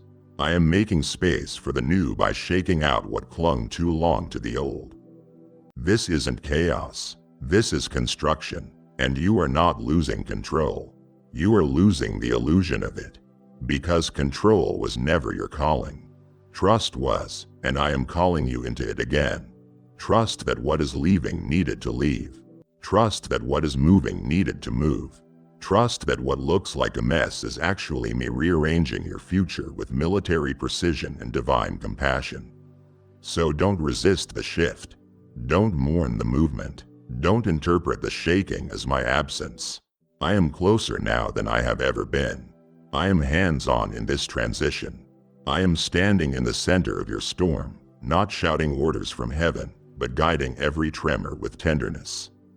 What you feel as disruption is actually me digging deep into your foundation, making sure that what I build next in you won't be shaken again. You are not being scattered. You are being strategically placed. Every tremor has a reason. Every shake has a season. And when the dust settles, you will see it. A life built not on convenience, but on calling. A life not leaning on stability, but soaked in surrender.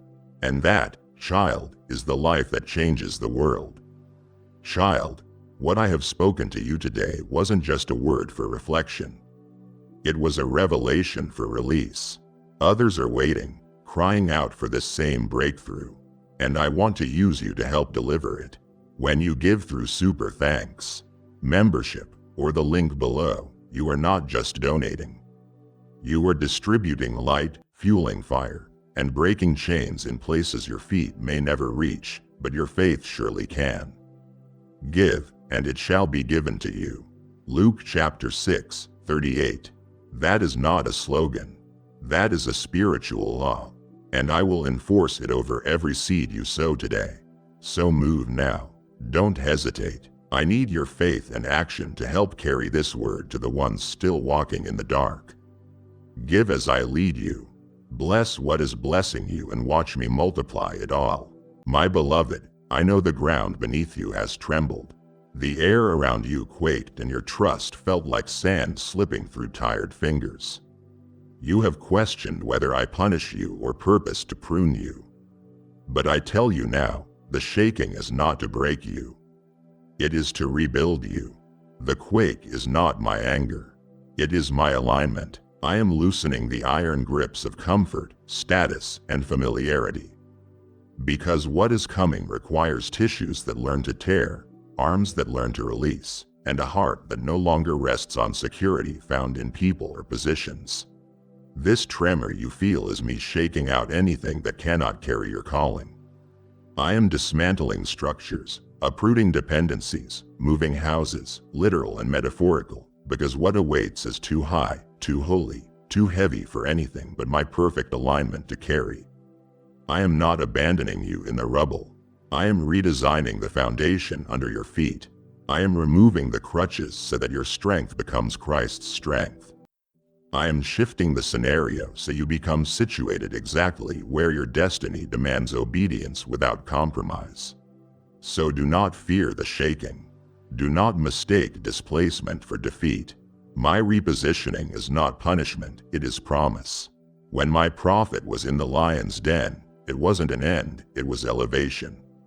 When my disciple was bound in chains, he didn't collapse. He became a platform for my power. And now I am moving you from chambers of comfort into corridors of covenant. The door that has been shaking on its hinges, I am going to open it wide. The structure that is quaking, I am going to fill it with a presence so sacred that no quake can shake it again. Stay steady, my child.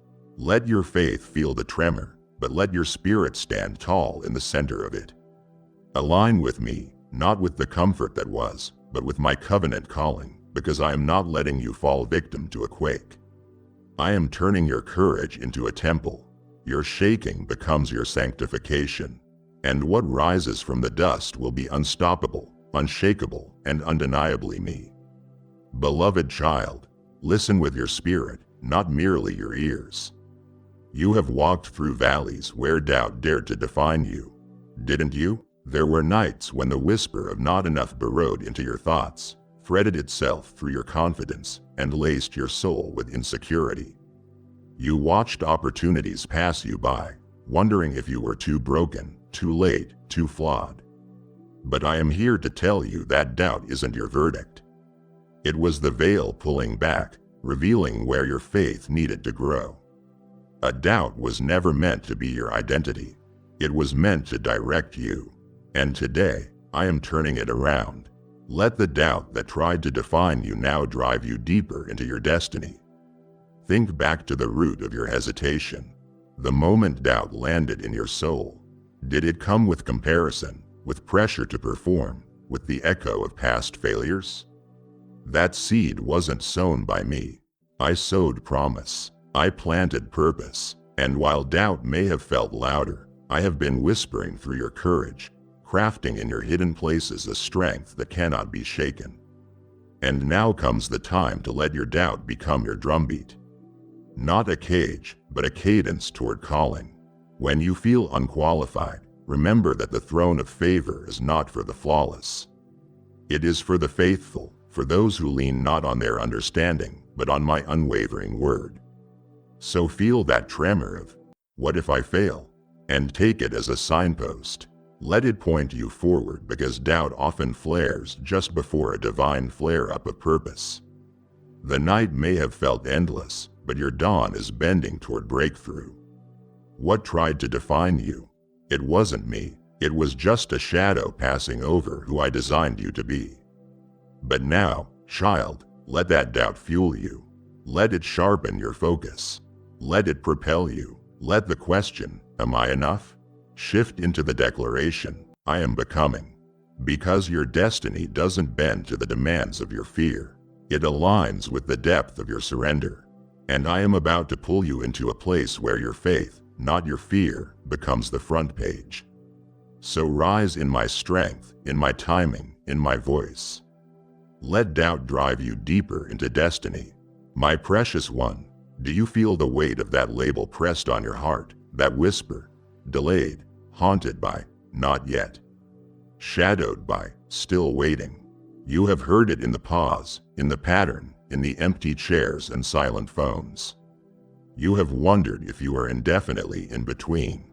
Not yet your miracle, but not free from the ache. I see you. I see your patience stretch thin. But right now, I am tearing up that label and writing a new one in fire on your soul, deep in development. You are not delayed. You are emerging. Listen to me. Every not yet has served to shape, not disqualify. Every pause has been a divine punctuation mark, not a final sentence. Understand, this development is not short. It is not shallow. It is not for the faint-hearted. It is deep. It requires time, tenacity, trial, and trust in the one who never fails to finish what he starts. While you have walked through waiting rooms, I was immersing you in the school of heaven. I was molding your character, honing your vision, and kneeling your faith under pressure. So when you step into your assignment, you step in as a victor, not a victim. Yes, I know the loneliness of delay, the phone that didn't ring, the door that stayed closed, the dream that felt dissolved. But this was never my design to forsake you. This was my design to fortify you. I have been developing your soul, deepening your sensitivity, expanding your capacity to carry what others cannot. So when the label, delayed, threatened to define your story. I met you there, and through your obedience, your echoing of faith in the waiting, you became a living work in progress. And I, the Master, am rewriting the label. No longer waiting but winning through the waiting. No longer on pause but on my path. No longer delayed but deeply developed. So stand now. Stand grounded in the promise that your current position isn't the delay of my abandonment. It is the development of my alignment. And soon, very soon, the label the world whispered over you will vanish in the light of what I crown you with. Your growth will become your glory. Your development will speak louder than your delay ever did. So lift your head. Your season of being deeply developed is bearing fruit. And I am with you, writing your story toward victory. Beloved child, feel my breath upon your brokenness. That fissure in your spirit, the one you have hidden behind forced smiles, silent sighs, and secret prayers, has not escaped my attention. You wrapped your shame around yourself like a scarf in winter, believing that your flaws disqualified you from favor. You hid your fractures, thinking I wouldn't handle them with care. But hear me now, I will not just heal your cracks. I will transform them, stretch them wide into canals of my blessing. Where you perceived weakness, I see openings for my glory to flow. Every crack, every fracture, every place you felt unraveling was not the end, but the excavation of your soul. It wasn't evidence of defeat, it was the divine design for breakthrough. I didn't cover your cracks with superficial cheer. I cleansed them with my presence. I didn't reassure you with hollow promises. I refined you with holy fire. I have not patched you to look whole. I have prepared you to carry the fullness of my presence through your wounded places. And that is how I work, not hiding your brokenness, but using it. It is easy to believe that healing means erasing the scars. But my healing doesn't erase. It elevates. It turns your scars into scripture, your struggles into songs, your solitude into sanctifying substance through which I pour. Look at the man whose hand was withered. I didn't simply make him functional. I made him faithful, infused with something holy that only emerges from being shattered and surrendered. So lean into your cracks. Don't let shame hush you into their dark corners. Instead, say, God, show me what you see in these wounded edges, because there you are not beyond my reach. There I am shaping my glory. There my strength is most visible, least veiled. Your brokenness is not a barrier, it is the pathway for power. Broken vessels don't block the presence, they carry it. And I am transforming your fractures into highways of healing. Child, there was a time when your prayer life felt small, like a whisper lost in the empty corridors of hope. You questioned whether your voice could ever matter in the battles you faced. But hear me now, I am raising your roar, not to make noise for acclaim, but to annihilate the strongholds that have caged your destiny. This is not a tame faith. This is a fearless faith, and I am giving you a roar that carries the resonance of heaven and the rupture of hell. When you pray, every syllable presses against oppression. When you speak my word, it collapses chains and demolishes compromise. You have invested in prayer windows unnoticed. You spoke my truth when your heart trembled. You stood even when fear told you to flee. And because of that, I am now giving voice to your victory, strength to your surrender, and resonance to your roar. This roar will not intimidate out of pride, but dismantle strongholds with prophetic precision. Darkness flees from authority, not argument. Chains shatter at the sound of supernatural sovereignty, not spiritual containment. Your voice, fueled by heaven, will not just echo in the air. It will erase deception, explode every lie that tried to label you, expose the enemy's strategies, and elevate my name. You are not called to conformity. You are called to conquest. So lift your voice. Let it break the ground under you and open the heavens over you. Let it be the roar that says, no more, to generational cycles. Let it be the vibration that realigns broken atmospheres with my kingdom. Let it carry hope where there was none, courage where despair took residence, and faith where unbelief once grew. This roar is not for pretense. It is for power, and when you release it, heaven leans in and the darkness must bow. Beloved, lean into this moment and let me speak into the quiet spaces of your soul where no one else dares to tread. You have walked through seasons of silence, silence that felt heavy, silent whispers echoing late into nights when all you could do was breathe my name with trembling lips.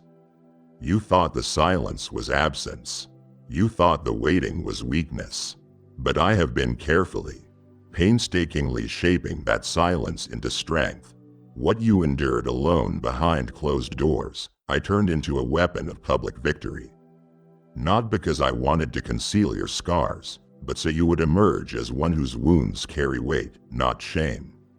Think of Joseph, torn from family, imprisoned, forgotten, but molded in private by purpose, then launched into a palace. Your silence isn't your disqualification. It is your refinement chamber, your spiritual foundry. Those nights, those tears, that lonely surrender, they were not wasted. They were the kiln in which faith grew unbreakable. In your silence, I whispered truths into your heart that no crowd could drown out. In your stillness, I warred against the lies that wanted to rebrand you as too broken or too late. And now I say to you, those same silent seasons are being activated.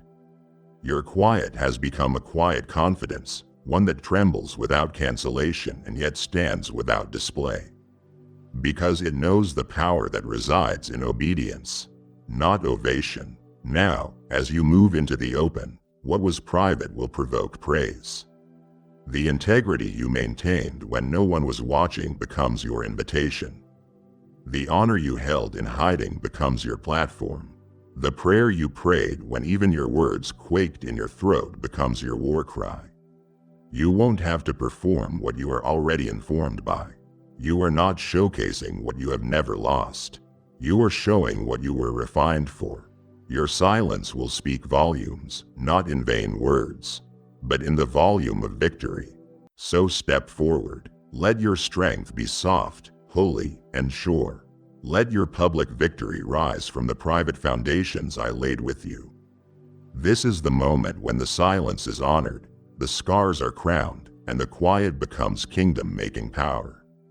My precious one, I want to speak directly into where you felt invisible, like a last-minute tag-on in a world of pre-scheduled plans. You have wondered if your timing missed the opportunity, if you were simply a coincidence in a room that honored others before you. But hear me now with clarity. You are not a coincidence in this hour. You are my appointment. I have moved stars into alignment, calibrated open doors, and carved out your place. Everything in motion, every shift that seemed random, every chaotic pattern in your timeline has been my careful choreography to prove that this is not happenstance. It is divine design. Remember Esther, called for such a time as this? Even though she walked into a palace she never sought, at a time she didn't expect. But her presence wasn't by chance. It was my appointment, and you too are walking into this hour as a living testament of my never forgetfulness. Your education, your erosion, your elevation, they are not accidental.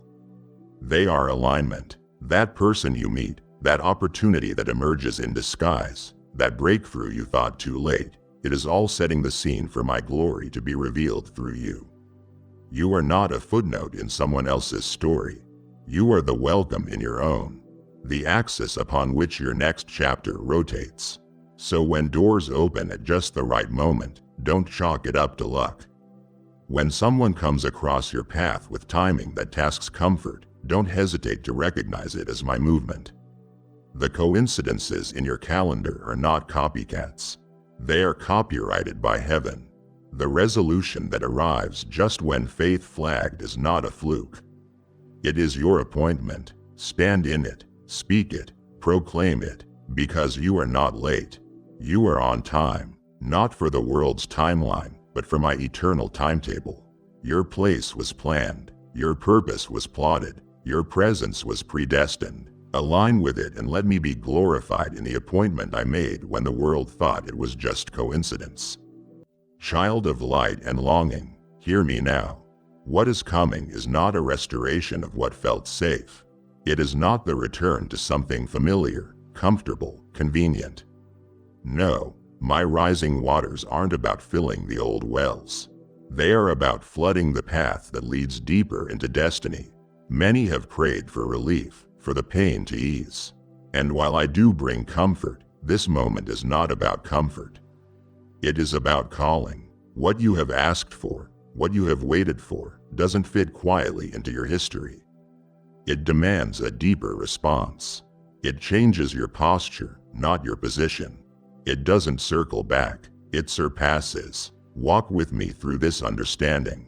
Safety is sweet, but it is shallow. Destiny is dangerous, but divine. Safety settles. Destiny stirs. Safety lulls the spirit.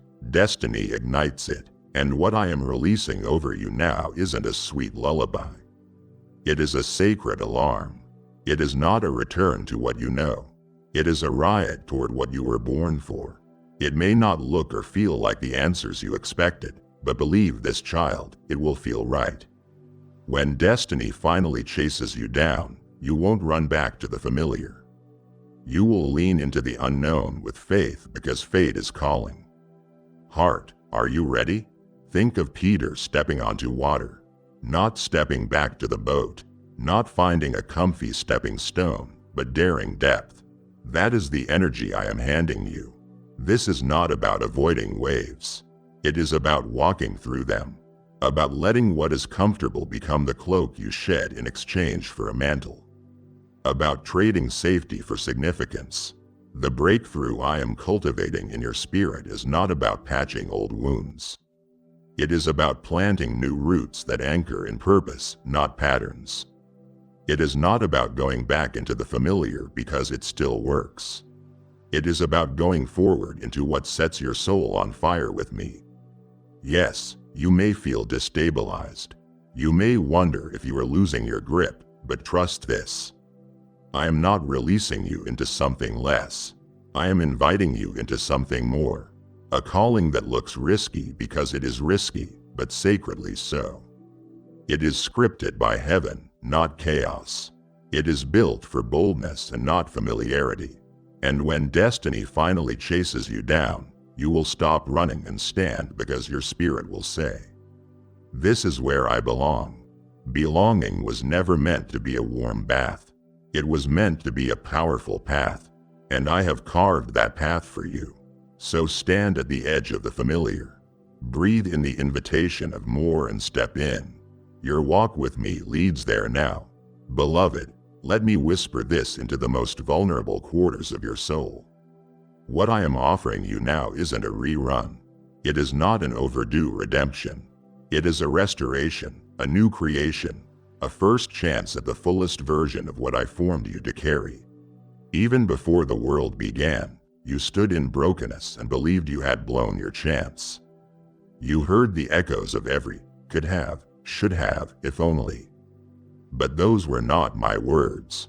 That was worldly defeat theology trying to drown your destiny. No, I am not granting you a second chance. I am giving you the opportunity to walk into your original design for the first time. Before your beginning, I saw who you would become, part of my glorious symphony. You were always meant for significance, not apologies for your past.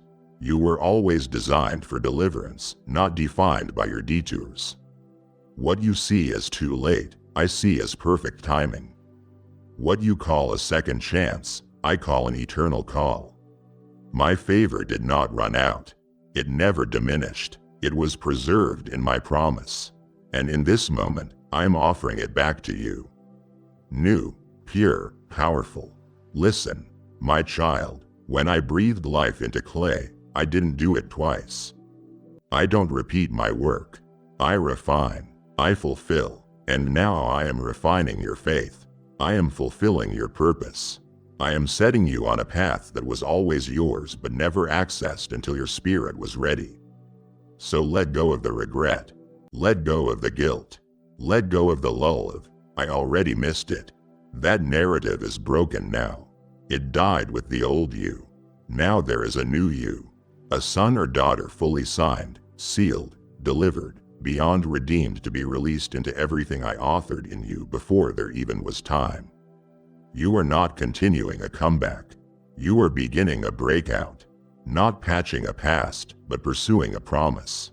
You are not secondary. You are my signature. And this isn't delayed. It is on schedule with my kingdom. Welcome to your first chance at what has always been yours.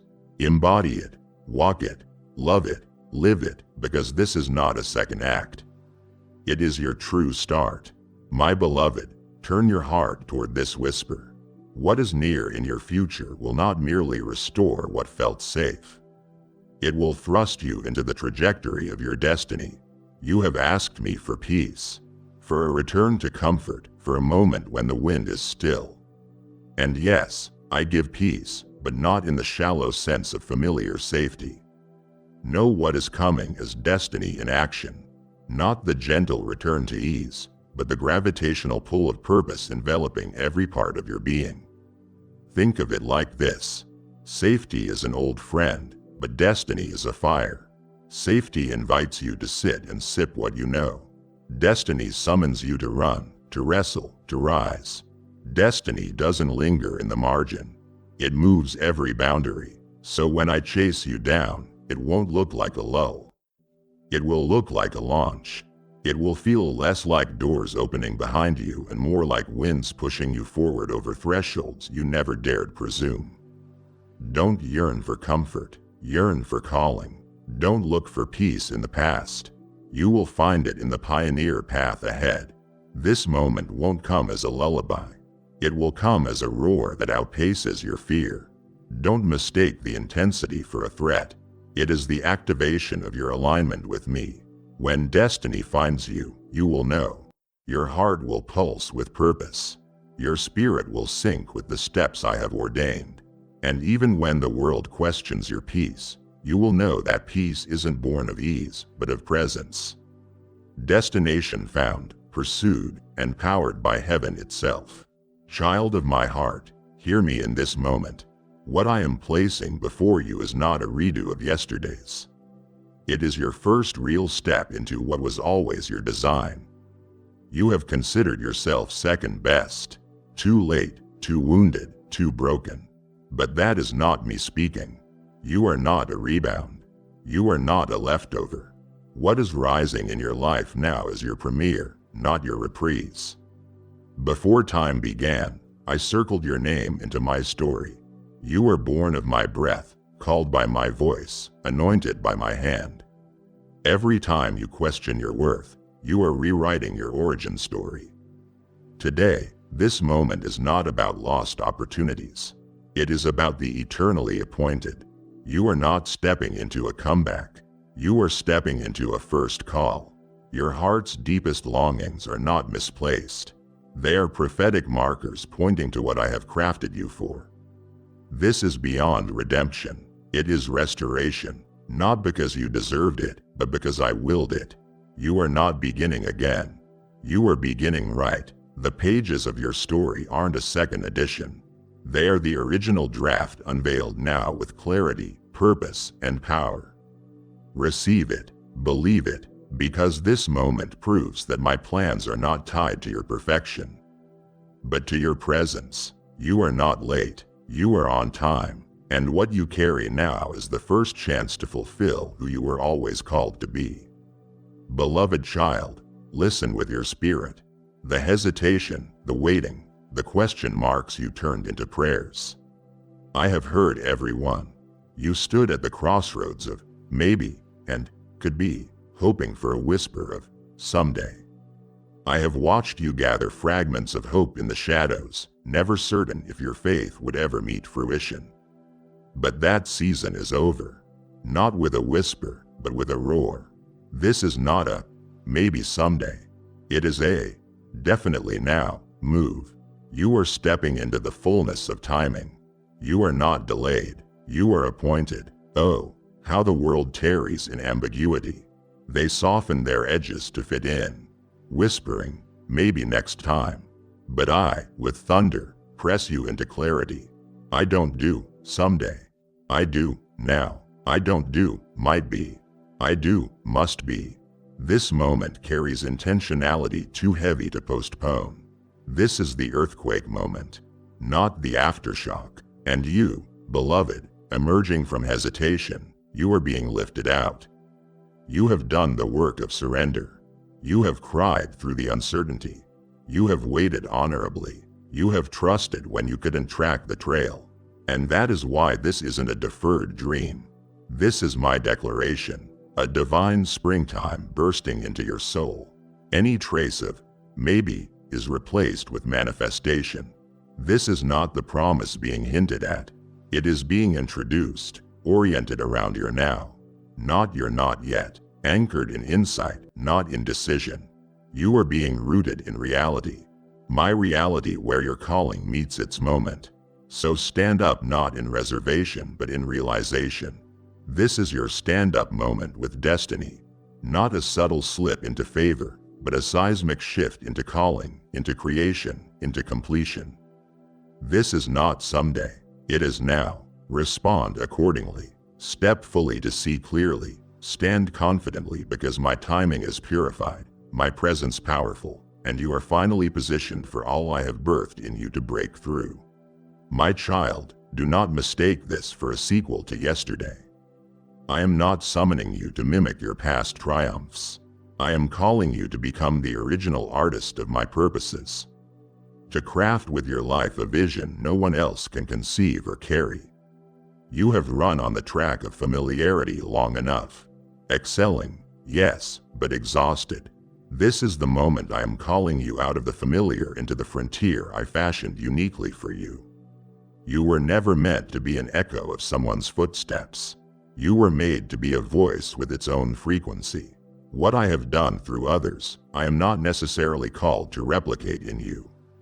You are called to create, to build, to birth something with the imprint of heaven and the fingerprint of your fire. Yes, it may look like stepping into the unknown. But remember, my voice, not survival, is your signal. Your uniqueness isn't your burden, it is your banner. When you surrender repetition, you step into innovation. When you embrace creation, you align with my heart, which never repeats, only releases. You will see this as a breakthrough. Others will see it as a breakthrough. But you will know this came out of the depths of my originality in you. Therefore, do not run toward replication. Run toward revelation. Do not chase what has happened. Carry what is happening according to my design. Your hands are not supposed to hold on to yesterday's trophies. They are meant to mold tomorrow's breakthroughs. I am clearing the path before you, not so you navigate the same course, but so you pioneer the one only your soul can map. This is not about mimicry. It is about artistry. You are a spiritual sculptor. What is in your hands now is clay I gave only to you. Shape it with purpose. Move with creativity. Build with courage. You are not repeating. You are creating in the authority of my voice and the boldness of your original calling. You have just stepped out of the maybe someday and into the definitely now. And now I am asking you to do something bold, to move not just with your heart but with your hand. This word, this flame, this divine river cannot stay contained. I want you to help carry it into homes, hearts, and hurting places across the globe. Every super thanks, every membership, every offering through the link below is not just support. It is spiritual infrastructure, building bridges where there were only barriers. He who sows generously will reap generously. 2 Corinthians chapter 9:6. And I, the Lord of the harvest, will ensure it returns in abundance. This is not a moment to delay. This is your divine invitation to partner with purpose, to be part of the overflow I have already set in motion. Now, my child, seal this moment. If your spirit felt me tugging, if your heart trembled with truth, don't scroll past your summons. Drop a comment below and declare this now. I am stepping into what was meant for me right now. Let your words become a witness. Your faith become a flame. I have chased you down with destiny, and this declaration is your yes to the divine. Don't delay. Say it out loud in the comments. Let heaven hear it and let hell fear it. And now, as your yes rises like incense, come here, my child. I need you to see this right now. Before you take another step, before your mind races ahead to the 1,000 things demanding your attention, I need you to be still. Listen to me. That phone in your hand with its endless notifications and the pull of other people's lives. Put it down. Just for this moment, I need you to silence the noise. I know the world is loud. It screams for your focus, your energy, your worry. The news shouts fear. Your job sends emails long after the day is done. And the expectations of others echo in your head. But my voice is not in the shouting. My voice is a whisper, and you cannot hear a whisper in the middle of a storm. I am asking you to step out of the wind and the rain just for a moment and come into the quiet place I have for you. You are trying so hard, my precious one. I see you striving, running, working until you are breathless, believing that everything depends on your effort. You feel that knot in your stomach, don't you? The one that tightens when you think about your finances, the pressure at work, the unspoken tensions in your family. You believe you must hold it all together. But look at your hands. They are trembling from the strain. Cease your frantic work. Recognize that I am your source. Your strength does not come from your own will. It comes from my spirit dwelling within you. Your provision does not come from your frantic effort, but from my hand that owns everything. You are trying to fill a cup that has holes in it, pouring your own limited energy into tasks that I never asked you to carry alone. Let me be your strength. Let me be your supply. Your only job in this moment is to stop, to breathe, and to acknowledge that I am God and you are my beloved child, held safely in my care. Let's talk about your thoughts. They run like wild horses, don't they? The what-ifs trample through your peace. But today, give those thoughts to me, and let me give you rest. My beloved child, I know the questions that have been racing through your mind lately.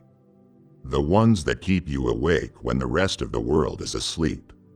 What if you fail? What if they leave? What if, after all this effort, you are still not enough? What if you are overlooked again? I see how these anxious thoughts have become thieves, breaking into your spirit to steal the peace I have already given you. But I am here now, in this moment, to quiet them. I want you to imagine taking every single one of those fears, the knot in your stomach about that upcoming meeting, the heavy worry over your child's future, the stinging regret from yesterday's mistake, and I want you to lay them at my feet. Do it right now, one by one. Visualize them leaving your mind and your heart and place them into my hands. They are far too heavy for you to carry, and that weight you feel pressing down on your shoulders was never yours to bear. I am here to take it, but you must be willing to let it go. This stillness we are sharing right now is an act of trust. It is a declaration that you believe I am bigger than your fears. I need you to create a sacred space in your day, a sanctuary of time dedicated only to me. It does not have to be an hour in a special room. It can be 5 minutes in your car before you walk into your house, or the first quiet moments of your morning before the world wakes up. Carve out this time as your own, a holy appointment between you and me. In this time, I ask for something radical. Let go of your need to speak. You have already told me your worries, and I have heard every single one. Now, it is time to listen. The deepest conversations we will ever have will happen in the silence.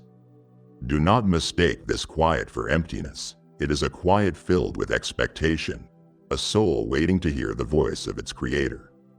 It is in this listening that your soul is recalibrated.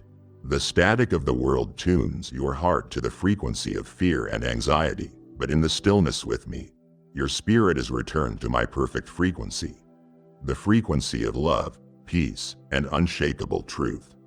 You may be wondering why I am breaking through the noise so urgently today, why these words are finding you right here, right now.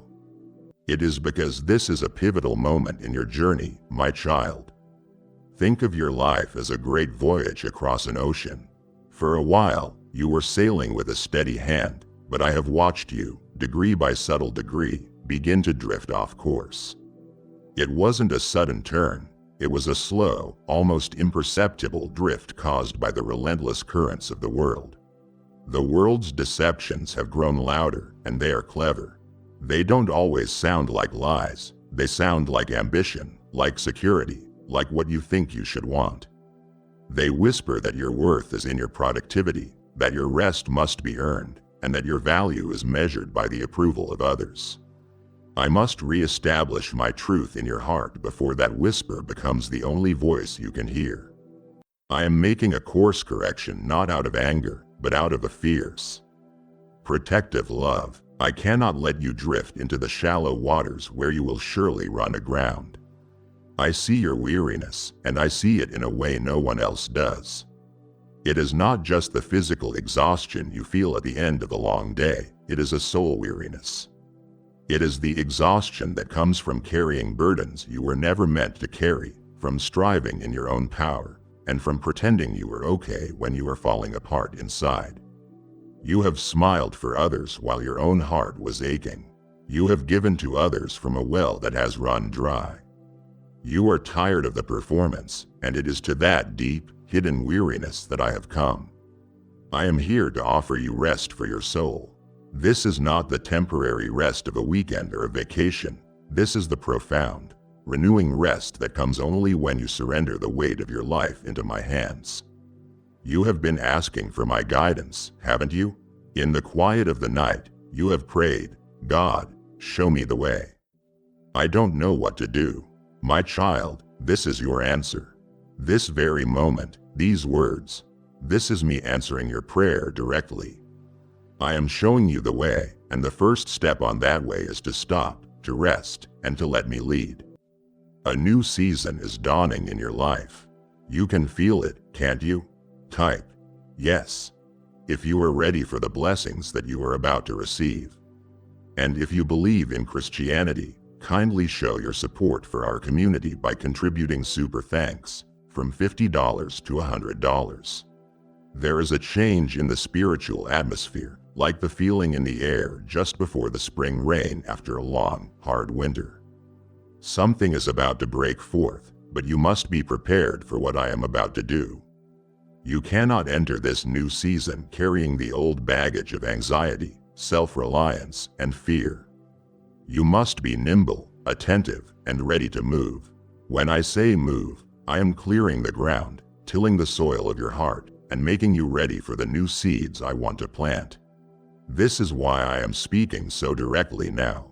I am reminding you of your true purpose before you are completely swayed from the path I have set for you. Your purpose is not just to survive, to get through the week, or to pay the bills.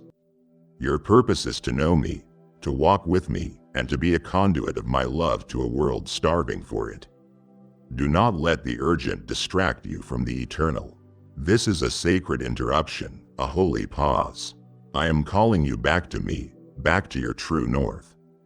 Before we take the next step together to walk into this new season, you must be willing to travel lighter. There are things you are carrying, distractions you have allowed to take root in your life, that have become heavy anchors. We must cut them loose. First, I need you to release the relentless pursuit of worldly approval. I see you. I see the anxiety after you post something online, the constant checking for likes and comments. I see how a word of praise from a superior can lift you up, and a perceived slight can ruin your day.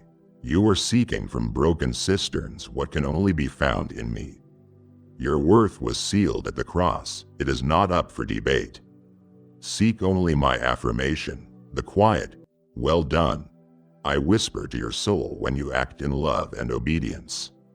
It is the only applause that will ever truly satisfy you. Lay down the idol of entertainment. I am not speaking of enjoying the good gifts I have given.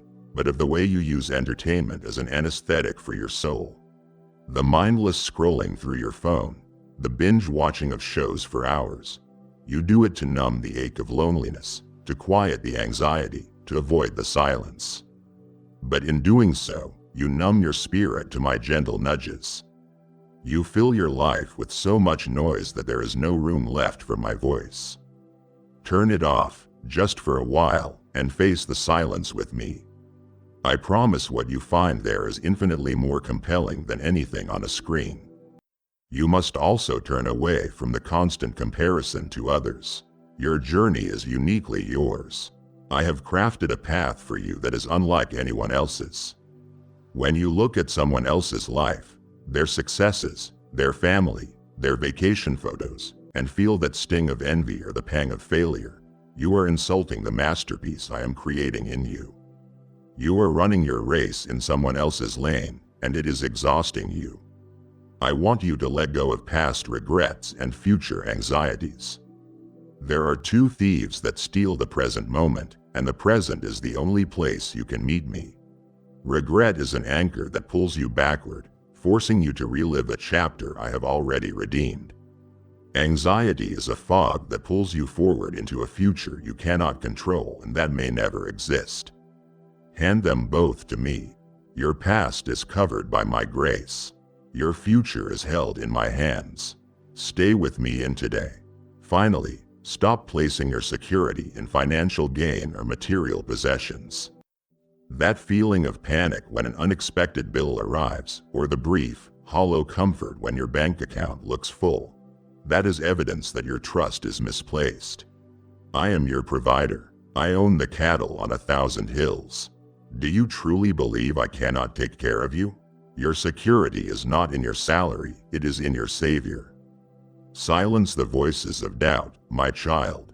The ones in your own head that tell you that you are not good enough, and the ones from the world that tell you I am not real or that I do not care. These are lies from the enemy designed to paralyze you. Come at them with the truth. My promises are your sword and your shield. Set these distractions aside. Let them fall to the ground. Your hands need to be empty to receive all that I am about to give you. As you learn to quiet your heart and set aside distractions, you must also learn to recognize the true nature of my voice. You are waiting for a shout, for a lightning bolt, for some dramatic sign that you cannot miss. But so often, I do not come in the earthquake or the fire. My voice is the gentle, persistent whisper that you can only hear when you are listening intently. It is the quiet thought that aligns with my character, the thought that keeps returning to your mind. It is the nudge in your spirit that feels like peace and truth. My voice is a voice of peace, not of chaos or condemnation. The enemy loves to stir up anxiety, confusion, and frantic energy in you. He will make you feel rushed, pressured, and panicked. That is not my signature. My voice may challenge you, but it will always lead you toward a deep internal peace, a settled assurance in your soul that you are held and guided. Even when I call you to do something difficult, my peace will be the confirmation that it is me who is speaking. Remember this, my beloved, my words bring conviction for growth, never shame for destruction. There is a vast difference. Shame is a heavy, useless blanket the enemy throws upon you. It whispers, "You are a failure. You are disgusting. Hide from God." That is a dead end that leads only to despair. Conviction, however, is the precise, loving work of a surgeon. It says, this specific behavior, this attitude, is not worthy of who you are. Let's remove it together so you can be healthier, freer, and more whole. Conviction is hopeful, it is clean, it points the way forward. I will never shame you. I died to remove your shame forever. If you feel the crushing weight of shame, know that it is not my voice you are hearing. My voice will always align with my written word, it will never contradict Scripture. This is your anchor and your test. The Spirit who inspired the word will never speak in opposition to it. If you think you are hearing something from me that goes against the clear teaching of the Bible, You are mistaken. Immerse yourself in Scripture. The more you know my written voice, the more easily you will recognize my spoken voice. My voice brings clarity to your confusion and light into your darkest questions. When you are at a crossroads, wrestling with a decision, my voice will not add to the chaos. It will begin to quiet the other options and illuminate a single path with peace. It may not show you the whole journey at once, but it will light the very next step you need to take. And above all, my voice always speaks of hope, redemption, and an unwavering love that you cannot outrun. It will remind you of who I am and who you are in me. It will speak of your future, which is secure in my hands. It will speak of grace, which is bigger than your biggest mistake. It will whisper that you are forgiven, that you are cherished, that you are mine.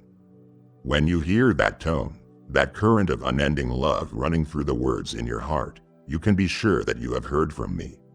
Learn to tune your ear to this frequency of grace. It is the sound of home. My child, I have told you that I need you to see. This is about more than what your physical eyes can perceive. To truly see is to look beyond your immediate circumstances and perceive my hand at work. Right now, you might see a stack of bills on your table, an unsettling report from the doctor, or a relationship that feels strained and broken. That is seeing with human eyes. But I am calling you to see with the eyes of faith. I want you to look at that stack of bills and see my history of faithfulness, to remember all the times before when I have provided for you.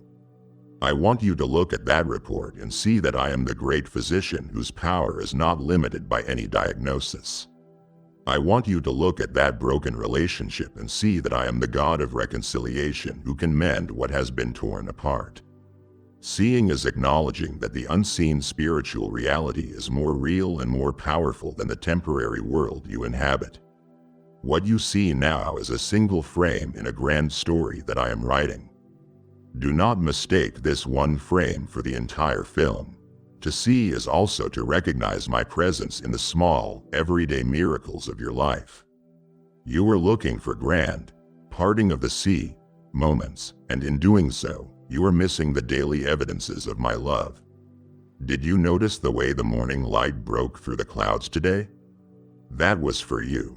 Did you hear that song on the radio with the exact words you needed to hear? I arranged that. Do you remember that near miss in traffic? The unexpected kind word from a stranger, the provision that arrived just in the nick of time?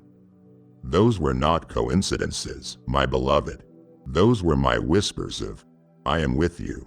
I see you. I am caring for you. I want you to start a new habit.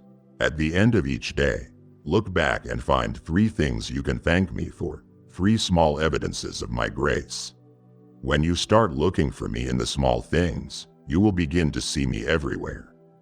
Seeing also means viewing others through my eyes, with compassion, grace, and forgiveness. Your eyes see their flaws, their mistakes, the ways they have hurt you. You see them through the filter of your own pain and expectation. But I see their story. I see the wounds that caused them to act the way they do. I see the fear that is hiding behind their anger. I see a precious soul for whom my son died. I am asking you to look at the difficult people in your life, that coworker, that family member, that person who betrayed you, and ask me to show you what I see. When you see them as I see them, your heart will soften and forgiveness will become possible. Lastly, to see is to hold a vision of the future hope I have promised, even in the middle of present darkness. It is to know with unshakable certainty that the story does not end here. It is to see the dawn while it is still night. This is the vision that will sustain you. It is the anchor for your soul. See this, my child. See it and be changed.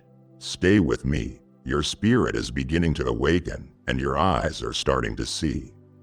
Do not turn away now, just as the most vital truths are about to be revealed. It would grieve my heart for you to choose blindness after I have offered you sight. What is coming next is the very foundation for your new life. Listen, as you learn to see, you must remember who it is you are looking to. You try to understand me with the mind that I created to be finite. You attempt to fit me into a small box of logic and reason, and when I do something that does not fit into that box, your faith is shaken. You must let go of the need to comprehend me fully. I am the Alpha and the Omega. I was there at the very beginning of the problem that is causing you so much anxiety, and I am already standing at its end, knowing the outcome. You are on page 57 of a 1,000-page book. Do not despair because you do not understand the plot twist. As your creator, I knew you before the foundations of the world were laid. I knit you together in your mother's womb. Every detail of your life, every strength, every weakness, I know it all intimately. Nothing about you is a surprise to me, and nothing can make me turn away. You think you are defined by your present struggle, but I see you in the context of an eternity I have planned for you. You must remember my names, for they reveal my character to you. When you are staring at that bill you cannot pay, remember that I am Jehovah Jireh, your provider. The entire world is mine. My resources are not limited by your economy. When you feel utterly alone, unseen in your silent pain, remember that I am El Roi, the God who sees you. I see your tears in the night. I hear your silent prayers. You are never hidden from my sight. When you are afraid and feel vulnerable, remember I am Jehovah Nissi, your banner of victory and protection. I am fighting for you in battles you know nothing about. Remind yourself of who I am, not who your circumstances say I am. My ways are higher than your ways, and my thoughts are higher than your thoughts. You see the immediate, the painful, the confusing. I see the eternal tapestry I am weaving. What feels like a dropped stitch to you may be the very thing that creates the most beautiful part of the design. Trusting me does not mean you will always understand me. It means you trust my character even when you cannot trace my hand. And this is the ultimate anchor. My character is unchanging. I am the same yesterday, today, and forever. The world around you is in constant flux. People change, your feelings change, your circumstances change, but I do not change. The God who parted the Red Sea, who delivered David from Goliath, who raised Jesus from the dead, that is the same God who is with you today. My faithfulness is not a fleeting emotion, it is the very essence of my being. I will not grow tired. I will not give up on you. I will not break my promises. When everything feels unstable and the ground is shaking beneath your feet, plant your feet firmly on this truth. I am your rock, your fortress, your unshakable reality. Stop trying to figure me out and start resting in me. Let the vastness of who I am be your comfort, not your confusion. I am not a puzzle to be solved. I am a father to be trusted. Now that we have quieted the noise, I need you to see yourself. Not through the distorted lens of your past failures, not through the critical eyes of others, and not even through the well-intentioned but flawed lens of your own self-assessment. I need you to see yourself as I see you. You look in the mirror and you see a mistake, a collection of scars and shortcomings. But when I look at you, I see my masterpiece. You are not an accident. You are not a random assembly of cells. I designed you with divine purpose and breathtaking intention. I chose the color of your eyes, the sound of your laugh, the very passions that burn within your heart. The things you call flaws, the quirks that make you feel different, I see them as the unique brushstrokes that make you. You. Stop despising the canvas. You are the handiwork of God, and I do not make junk. You are fearfully and wonderfully made, and it is time you started believing it. You are constantly haunted by the memory of your sin, aren't you? The enemy has a highlight reel of your worst moments, and he plays it in your mind whenever you begin to feel close to me. He whispers, remember what you did?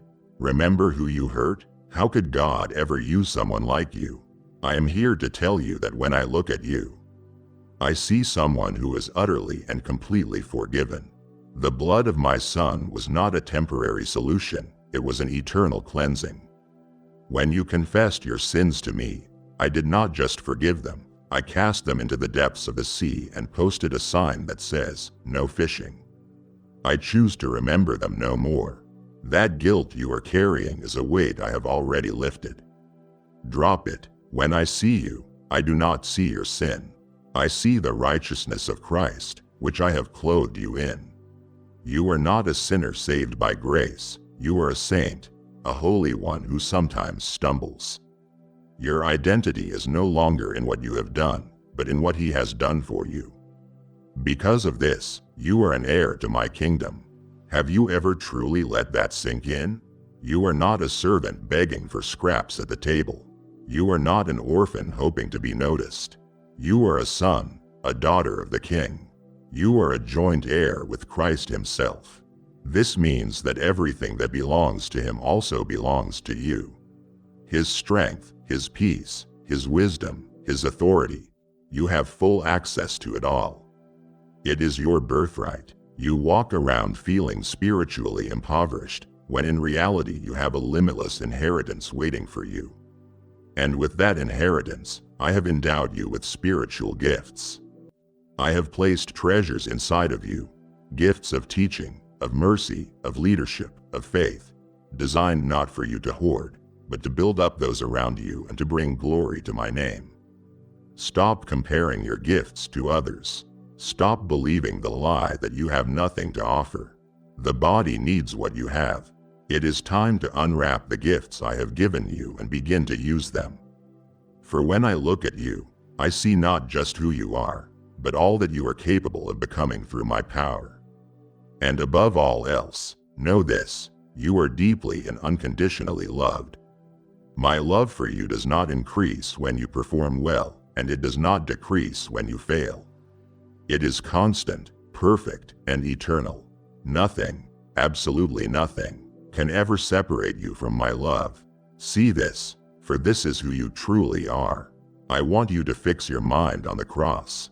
For too long, you have seen it as a sad, tragic event, a symbol of suffering. But you must see it through my eyes. The cross was not a tragedy, it was the ultimate, resounding victory. It was the moment in history when every force of darkness, every sin, every chain, and death itself was defeated publicly and for all time. It was the checkmate in a divine game of chess that the enemy never saw coming. It looked like my greatest weakness, but it was the explosion of my infinite power. It is the place where my perfect justice and my boundless love met in a universal kiss. My holiness demanded that sin be paid for. That is my justice. But my heart longed to save you, the one I love. That is my love. I could not sacrifice one for the other, so at the cross, I satisfied both. I poured out the full penalty for your sin onto my own Son so that I could pour out my unending love and forgiveness onto you. The cross is not just a historical event, it is the very foundation of your reality. It is the bridge that forever closed the chasm that sin had created between you and me. Before, you were separated, shouting across an impossible canyon, unable to reach me. But on that hill called Calvary, I laid down my own Son as the bridge.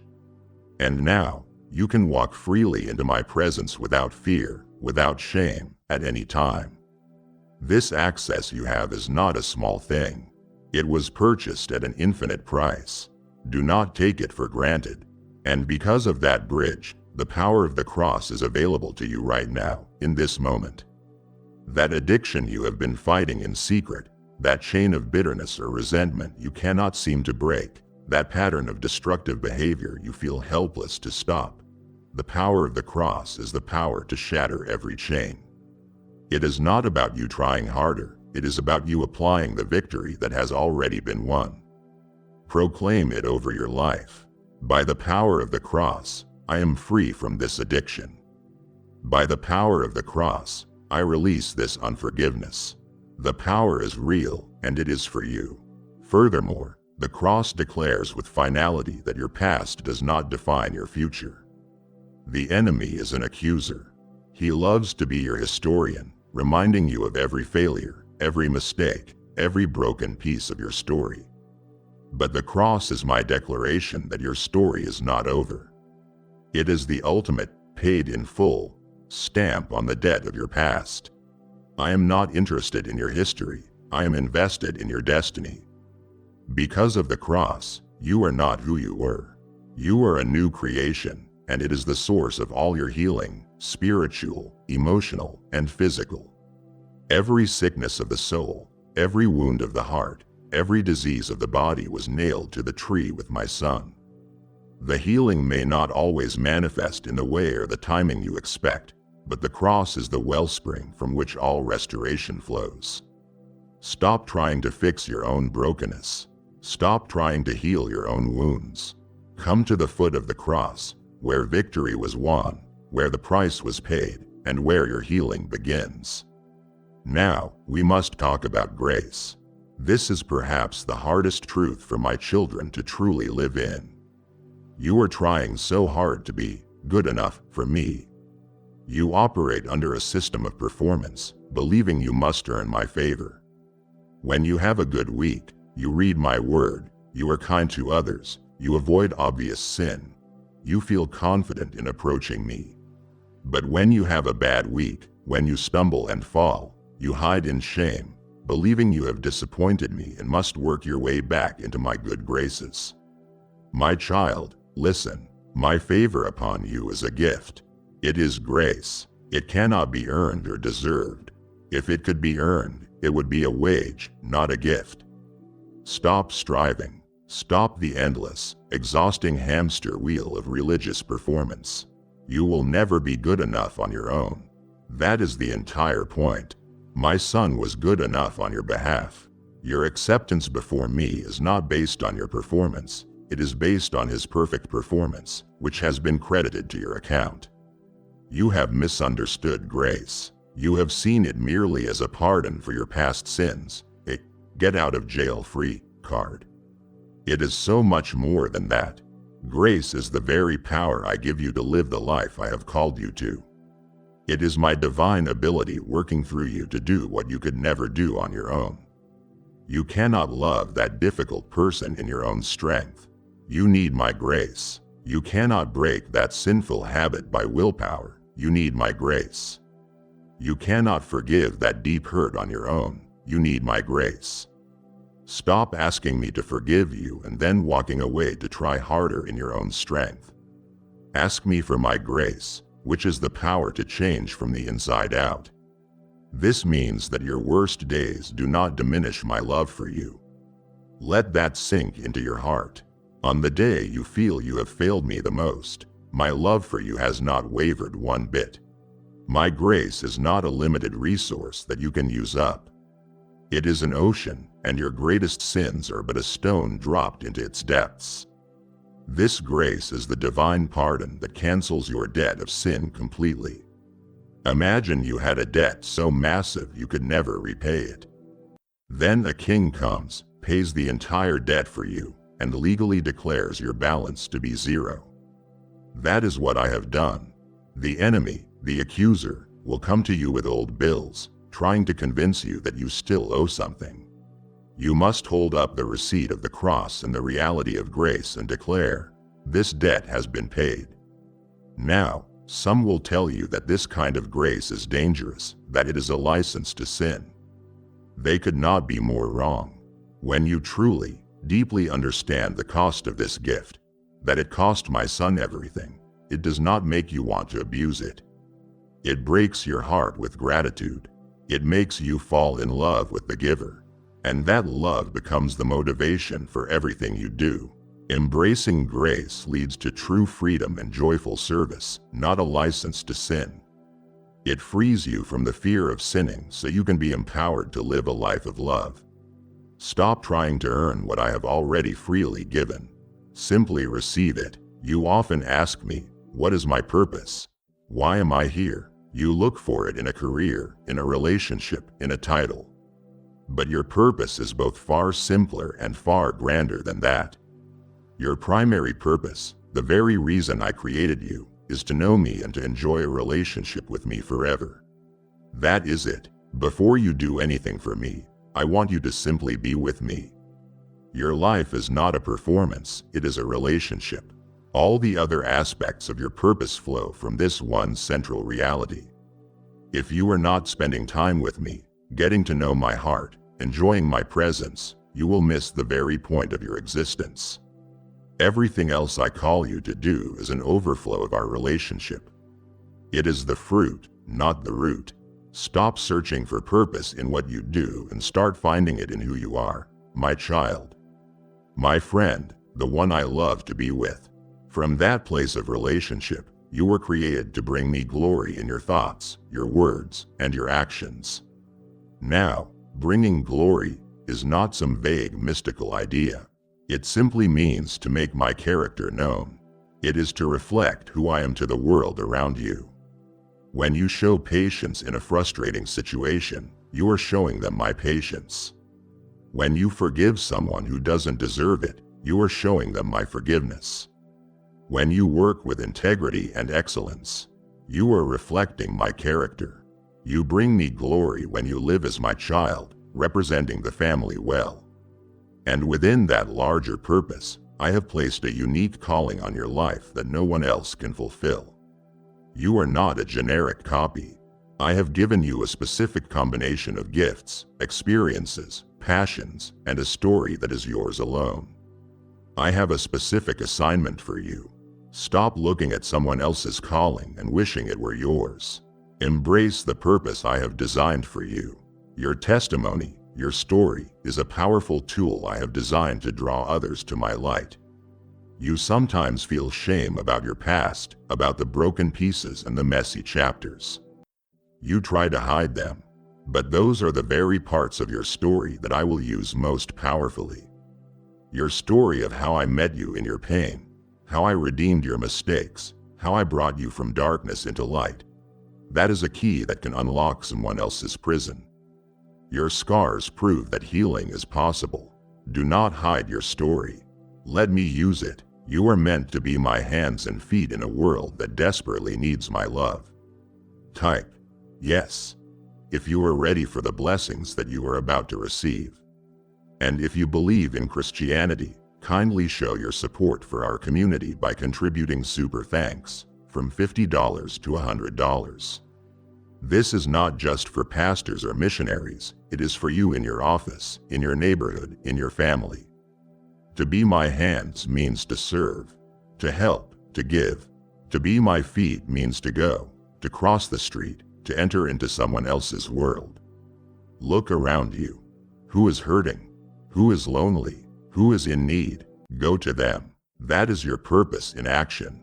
And know that every trial you endure is shaping you to better fulfill this divine purpose.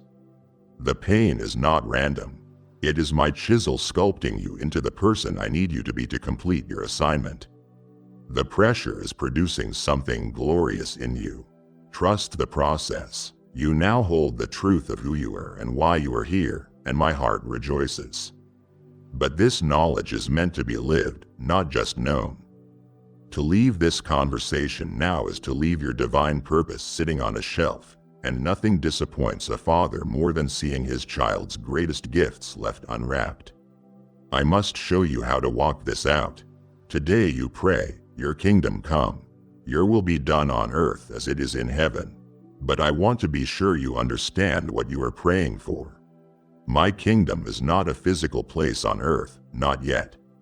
It is my reign and my rule breaking into this world through the hearts of my people. It is my way of doing things becoming the way you do things. Where I am king, there is my kingdom.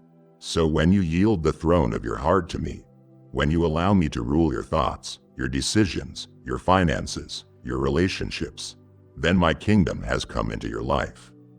The experience of this kingdom is one of righteousness, peace, and joy in the Holy Spirit. Righteousness is a right relationship with me and with others. Peace is not the absence of problems, but a deep internal calm that knows I am in control. And joy is an unshakable gladness that is not dependent on your circumstances, but on my constant presence. This is the atmosphere of my kingdom. Are you living in it? To seek my kingdom first is to align your priorities with my eternal values. The world tells you to seek your own comfort, your own advancement, your own security first. I tell you to seek my reign and my righteousness first.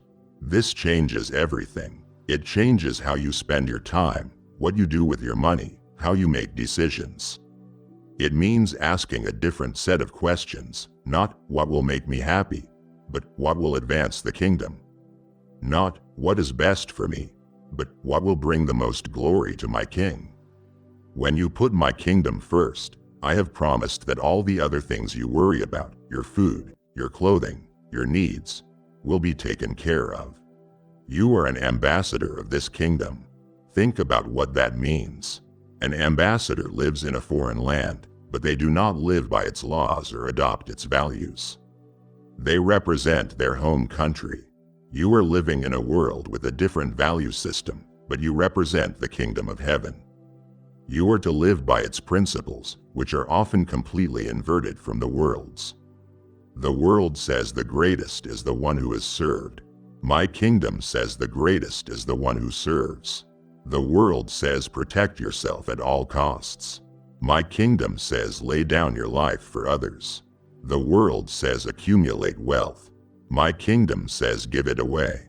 You must understand that while my kingdom is not yet here in its fullness, you can experience its power and its presence right here and now. You do not have to wait until you die to experience victory over sin, to walk in peace, to know my joy. When you pray for the sick and they recover, that is the kingdom breaking in.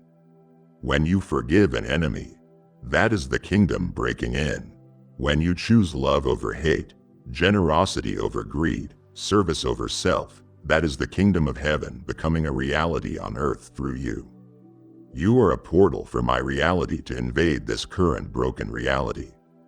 Do you see the significance of your life? You are not just waiting for a future hope. You are a carrier of a present power. As a citizen of the kingdom today, let my reign and rule be the central, defining reality of your existence. This is what it means to truly live. My child, you feel so alone in your struggle. You feel as if the world is pressing in on you from all sides and you are fighting just to stay standing. You pray, and sometimes the silence that follows feels deafening. You wonder if your words ever reach me, if I am truly engaged in the details of your life. I need you to see, with the eyes of your spirit, the reality you cannot perceive. Your life is a battleground, but you are not the only one on the field. The moment you whisper a prayer, it is not lost in the void. It resounds like a trumpet call in the heavens. I dispatch angelic armies on your behalf in response to your cries. While you see a difficult conversation ahead, I see a spiritual conflict where my forces go before you to prepare the way. While you see a financial crisis, I see a battle against a spirit of lack, and I send my heavenly provision. You are not fighting alone. You are the ground commander for a celestial army that moves at your faithful request. I am constantly thwarting the plans of the enemy that you are not even aware of. You have no idea how many traps have been laid for you that you have narrowly and unknowingly avoided. You have no concept of the malicious rumors that were spoken against you but fell on deaf ears, of the accidents I prevented with the nudge of timing, of the destructive decisions you were about to make before a coincidental interruption changed your course. You see the battles you face, but you do not see the countless battles you have been spared from. I am your rear guard, your shield, your protector. I am always at work hedging you in, covering you, defending you from assaults you will only learn about in eternity.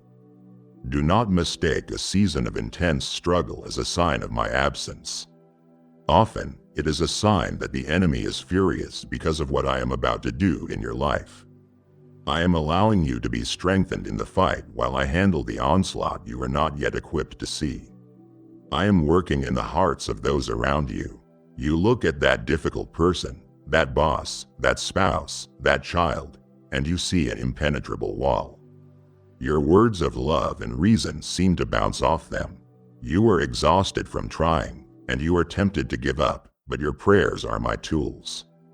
While you are speaking to them in the physical realm, I am at work in their hearts. In the spiritual realm, I am softening the soil, planting seeds of truth, bringing circumstances into their lives that will cause them to question their path. This is a slow, delicate work. You cannot see the progress from day to day, just as you cannot see a great oak tree growing. But I am there, relentlessly and lovingly at work on your behalf. And I am holding back forces of destruction to give you and those around you time for repentance and growth. There are consequences for sin that I, in my mercy, hold back, giving you another chance to turn around. Do not despise this gift of time. Use it, and know that in every temptation you face, I have already made a way of escape. It is never a trap without an exit. I will not allow you to be tempted beyond what you can bear. Look for the side door I always provide, the phone call that interrupts, the sudden check in your spirit, the friend who offers accountability. I am fighting for you. The spiritual warfare is real, but my power is infinitely greater. And the ultimate victory is not in question. It has already been won at the cross. You are not fighting for victory. You are fighting from a position of victory that has already been secured for you. My child, just as I fight hidden battles for you, your own heart is now stirred to join me in the fight for others who are still lost in the darkness. This message is a rescue mission, a lifeline cast to souls drowning in deception. And your support is the spiritual supply line for this work. Your gift becomes the oil that fuels this lamp, allowing my voice to shatter the silence in the world's loneliest corners. I declare over you now, as you sow into this fertile ground, I will command a 1,000-fold harvest of protection and provision back into your own life. This is your divine appointment to arm this ministry for the battles ahead. Do not hesitate. Answer the call now by giving through Super Thanks, becoming a member, or using the PayPal link in the description. You are hurting, my child. I know you cry out to me, asking, why? Why are you allowing this? If you love me, why does it hurt so much? You see your pain as a pointless cruelty, a sign that I have forgotten you. I need you to understand, I never waste a hurt. The pain you are enduring is not random. It is a holy fire, and in it, I am forging something eternal. Your present suffering is producing in you a spiritual endurance that you could not develop any other way. And as you endure, leaning on me, your character is being refined, shaped more and more into the image of my Son. That tested character strengthens your hope, making it not a flimsy wish, but a rugged, unshakable confidence in me. This is the divine process. Do not despise the fire. It is making you more like the one you love. The pain is a vessel, and through it, I am pouring glory into your life. Your suffering is deepening your compassion for others who are hurting. You will one day be able to comfort another person with the exact comfort you are receiving from me now. Your pain is your training ground for a future ministry of healing. You will be able to look another soul in the eyes, a soul drowning in the same waters you are in now, and say with absolute authority, I know how you feel, and I know the God who can carry you through. Your wounds will become a well of empathy for other wounded people. This is a sacred purpose that those who live easy, untested lives can never fulfill. Your pain qualifies you. Furthermore, it is stripping away your self-reliance and forcing you into a deeper, more desperate dependence on me. You thought you were strong, and I have allowed that faulty crutch to be kicked out from under you, not to see you fall, but so that you would finally collapse into my arms. It is in your utter weakness, when you have no strength left of your own, that my power is made most perfect and visible in your life. When you are empty of you, you become an open channel for all of me. Your story of overcoming this pain will become a beacon of hope for someone else who is lost in the dark. The very thing you are most ashamed of, the struggle you think disqualifies you, will become the most powerful part of your testimony. It will be the evidence that my grace is real, that my redemption is powerful, and that no one is beyond my reach. Stop seeing your story as a liability. It is your greatest asset. And remember this, the pain of this life is temporary. It is preparing for you an eternal weight of glory beyond all comparison. This present momentary affliction cannot be compared to the joy that is coming. I am not asking you to enjoy the pain. I am asking you to trust me in the pain. Trust that I am good. Trust that I am at work. Trust that what the enemy intends for your evil, I am turning for your good and for my ultimate glory. Your tears are not unseen. Each one is a seed, and from them, a harvest of righteousness will grow. You are so tired, my beloved, and I will tell you why. You are carrying a burden I never asked you to carry, the burden of control. Your mind is a whirlwind of planning, strategizing, and worrying. You lie awake at 3:00 a.m. trying to micromanage a future that has not yet arrived. You play out conversations in your head, trying to control what others will say or do. You grip your finances, your relationships, your career with white knuckles, believing that if you can just manage it all perfectly, everything will be okay. This attempt to control every outcome is the very source of your anxiety and frustration. You are trying to be the god of your own life, and the load is crushing you. True peace is found not in perfectly managing your life, but in completely surrendering it to me. I am the only one who holds tomorrow. You are only asked to trust me for today. Your desperate attempt to control the future steals the joy from the present and accomplishes nothing but to fill your heart with fear. Surrender is not weakness. Do not believe that lie of the world. It is the ultimate act of faith and strength. It takes far more courage to let go of the rope in a tug of war you cannot win than to keep pulling until your hands are raw. It takes strength to say, I cannot, but I know the one who can. I trust you. That is the posture of power. Your tight grip on your own plans is preventing you from receiving the far better ones I have for you.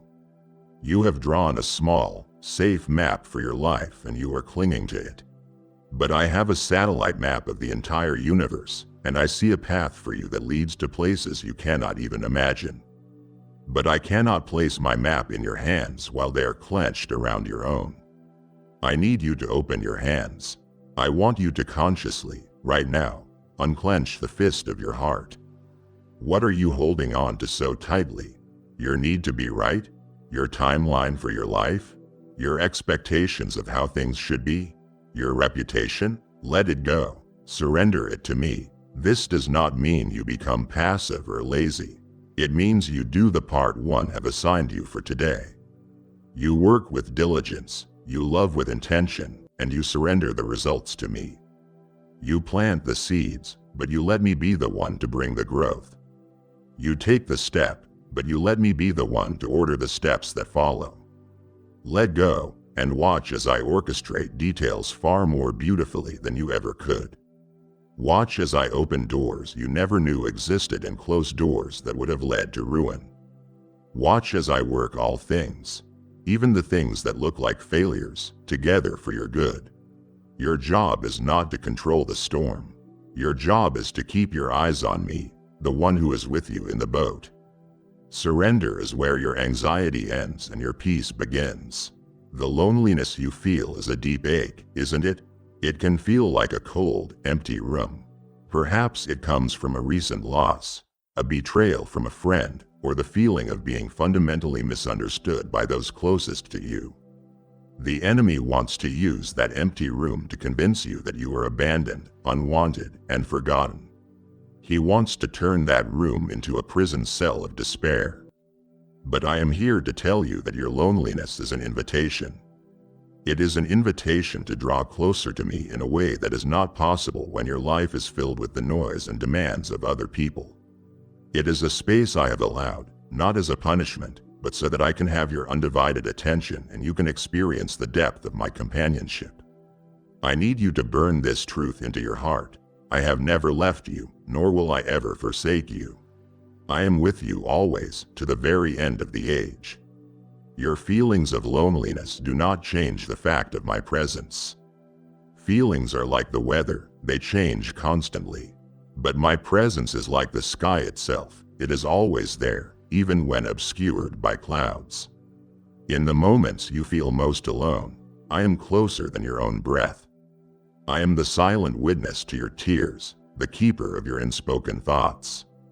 Stop searching for my presence in a feeling and start resting in the unshakable truth of my promise. You are not alone.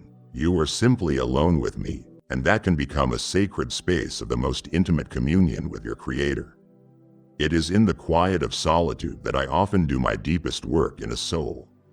It was in the wilderness that I prepared my prophets. It was in the desert that my own Son communed with me. When all the other voices fade away and all the other supports are removed, you are finally able to hear my voice with clarity and lean on me with your full weight. I am stripping away your dependency on people so that your sole dependency can be on me. This is a gift, even though it feels like a loss. And remember, you are part of a vast, unending family of believers that stretches throughout time and across the globe. You are connected in the spirit to every brother and sister who has ever called on my name.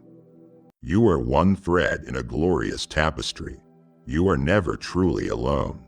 So I invite you now, in the midst of your loneliness, to change your posture. Instead of desperately looking for a way out, lean in. Speak to me. Let my presence be the comfort and companionship your heart craves. I am the friend who sticks closer than a brother, the lover of your soul who will never turn away. Let me fill the empty spaces in your heart until you are overflowing with my presence. We have walked through the deep valleys of your heart, your pain, and your loneliness. My presence is your comfort, but I must also make you a warrior. It would grieve me to have shown you the reality of the battle, only to watch you walk away before I can hand you your weapons. Do not leave yourself defenseless. The strategies for your victory are what I must speak of next. You are in a struggle, and it is exhausting you. Your anger is directed at people. The person who betrayed you, the boss who overlooks you, the family member who frustrates you. You see them as the source of your problems, the enemy of your peace. But your struggle is not against flesh and blood. You are aiming your weapons at the wrong target. The people who hurt you are not your ultimate enemy. They are often wounded captives themselves, being used as pawns by a spiritual force of darkness. Your true enemy is the accuser, the father of lies, and his primary weapon is deception. If you do not recognize his schemes, you will spend your life fighting the wrong battles, and you will never find victory. His primary strategy is to create division, offense, and unforgiveness among my children. He knows that a united family, a united church, is an unstoppable force. So he works tirelessly to sow discord. He is the one who whispers in your ear, magnifying the offense someone committed against you. He replays their hurtful words in your mind, encouraging you to build a case against them, to nurse your grudge. He knows that unforgiveness is a poison that will not only destroy your relationship with that person but will also choke out your relationship with me. He seeks to isolate you, to make you an island of bitterness. Recognize this scheme. When you feel that pull toward resentment and offense, know that you are being targeted. Your battle is not to prove you are right. Your battle is to walk in the radical, scandalous forgiveness of the cross. He also attacks you personally, whispering lies directly to your soul. He will tell you, you are unworthy. Your sin is too great. God is angry with you. You will never change. He is a master of twisting the truth. He will take a real mistake you made and weave it into a lie about your identity. I am here to tell you to stand against these lies with the truth of my word. When he says you are unworthy, you must declare, I am a cherished child of God. When he says I am angry, you must declare, there is now no condemnation for those who are in Christ Jesus. And he will tempt you with temporary pleasure to rob you of eternal joy. He will offer you a cheap, fleeting counterfeit of the real satisfaction that can only be found in me. He will make sin look like freedom, when in fact it is the cruelest form of bondage. His goal is not your pleasure, his goal is your destruction. You must recognize his schemes, expose them to my light, call them what they are, lies from the pit of hell, and then stand against them, not in your own power, but with the sword of the Spirit, which is my word. Your fight is not with people, it is for the truth. And in that fight, I have already equipped you for victory. My child, let us speak about the worry that consumes you, the relentless anxiety about having enough. Your mind is a frantic calculator of bills and balances, of income and expenses. I see you late at night, your face illuminated by the pale glow of a screen, staring at numbers that seem to scream scarcity at you. This fear has its claws in you, and it is choking the life and joy from your days. I want you to walk outside. Look at the lilies of the field, how they grow. They do not labor or spin. Yet I tell you that not even Solomon in all his splendor was dressed like one of these. Look at the birds of the air. They do not sow or reap or store away in barns, and yet I, your heavenly Father, feed them. Now look at yourself. Are you not so much more valuable than they? The worry you carry is a practical atheism. It is a declaration with your actions that you believe you are an orphan left to fend for yourself in a cold, unfeeling world. It is an insult to my character as your father. Worry is like a rocking chair. It gives you something to do, but it gets you absolutely nowhere. I am calling you to get out of the rocking chair of anxiety and to stand on the solid ground of my faithfulness. Your understanding of my provision is too small. You think only in terms of money, but my provision is so much vaster than that. I provide strength when you are weak and feel you cannot take another step. I provide wisdom when you are confused and facing a decision with no clear answer. I provide peace that surpasses understanding when your world is falling apart. I provide the right people at the right time. And yes, I provide for your physical needs as well. I know what you need before you even ask. My resources are limitless, and my heart toward you is generous. But you must learn to trust my timing and my methods. I may not provide in the way you expect or on the schedule you prefer. I may use a miracle, or I may use the discipline of budgeting. I may send a sudden windfall, or I may teach you contentment with what you have. But know this, I have never seen the righteous forsaken or their children begging for bread. When you worry, you are trying to carry tomorrow's load with today's strength. I give you enough grace for today. When you drag tomorrow's problems into today, the load becomes unbearable because you do not have the grace for it yet. Leave tomorrow in my hands. Focus on today. Seek first my kingdom and my righteousness, and all these things will be given to you as well. That is a promise, not a suggestion. Test me in this. Release your grip on your finances. Be generous even when it feels scary, for that breaks the spirit of greed and fear. Trust that as you open your hand to give, you are also opening your hand to receive. I am your shepherd, you shall not want. Rest in that truth. The bills may be real, but your God is greater. You are safe in my care. Sleep tonight in peace, knowing that while you rest, your Father is working. I love you, my child. I am with you, I am for you, and I will never let you go. Do not scroll past, my child, for I have chosen this specific moment to speak to your spirit. You have been feeling the weight of the world pressing down on your chest. Haven't you? I am here to tell you that I provide the peace that guards your heart and mind even when the world around you is spinning in chaos. I provide the patience you need for that difficult person who tests you every single day. I provide joy even in a season of sorrow.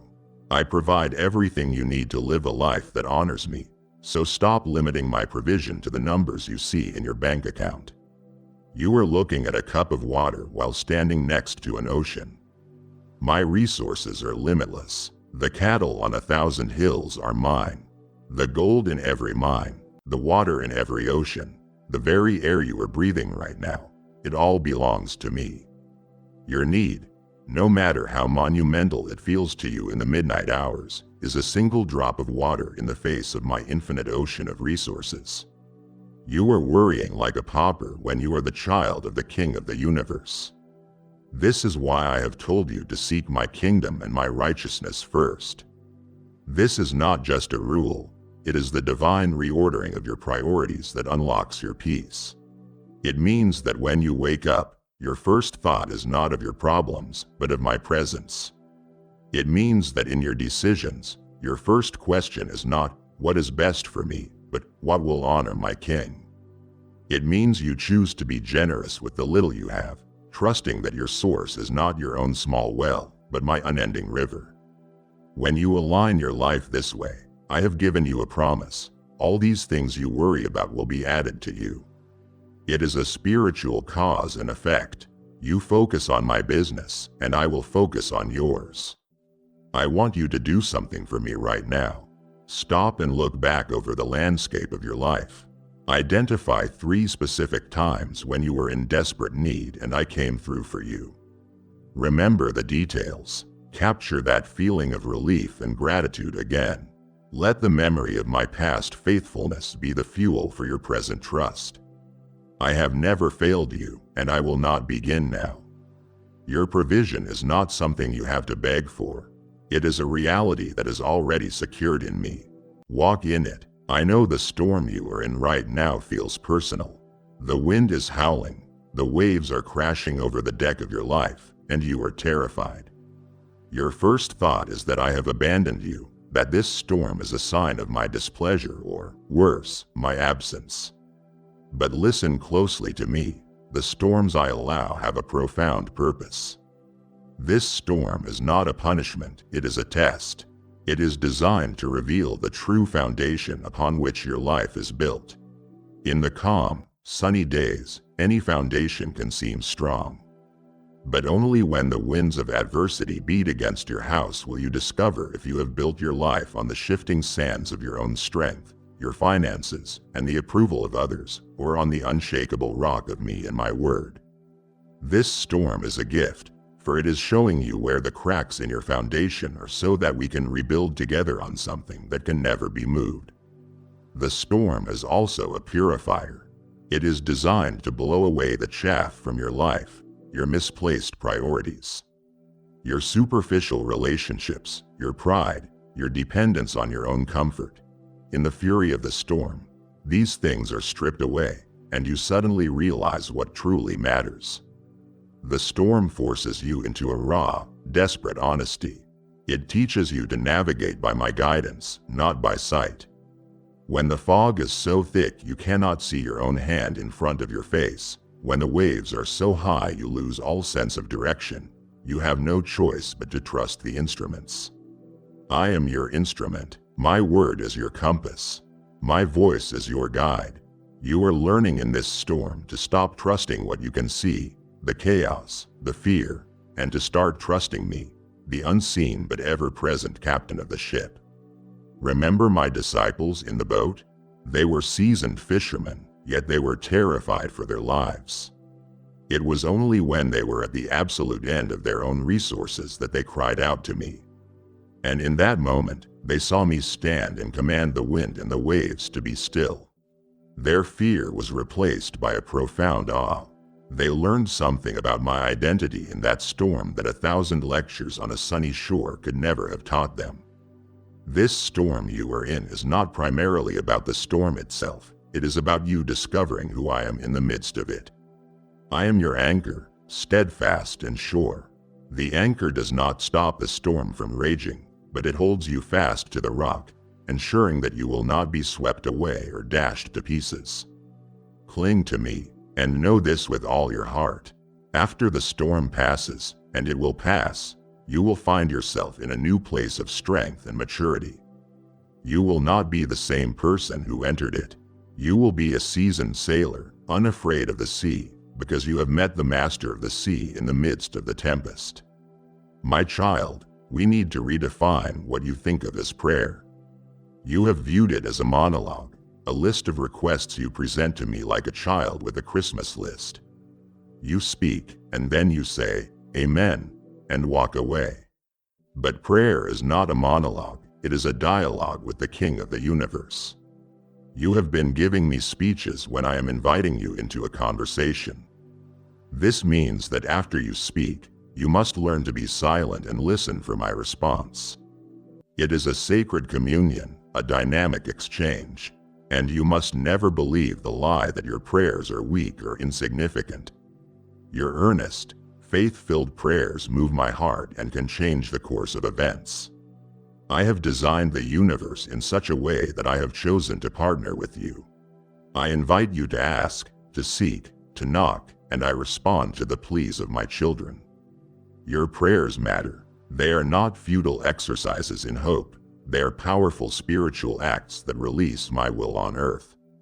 I have given you authority in your prayers to bind and to loose things on earth and in heaven. This means you have been deputized with the authority of the King. When you pray in alignment with my will and my word, you are not just hoping for a result. You are enforcing the victory that has already been won. You are binding the works of darkness and loosing the reality of heaven into your situation. Do not be timid in your prayers. Pray with the confidence of a child who knows they have the King's ear. There is no request too small for my attention or too large for my power. You feel guilty asking me for the small things, like a good parking spot or peace for a stressful meeting. Do not. I am the God who is interested in every single detail of your life. And you feel foolish asking for the impossible things, like the healing of a terminal disease or the restoration of a completely shattered relationship. Do not. I am the God for whom nothing is impossible. One of the most powerful and immediate effects of prayer is how it shifts your focus. When you are consumed by a problem, you are looking at it through a microscope. It appears huge, all-consuming, and overwhelming.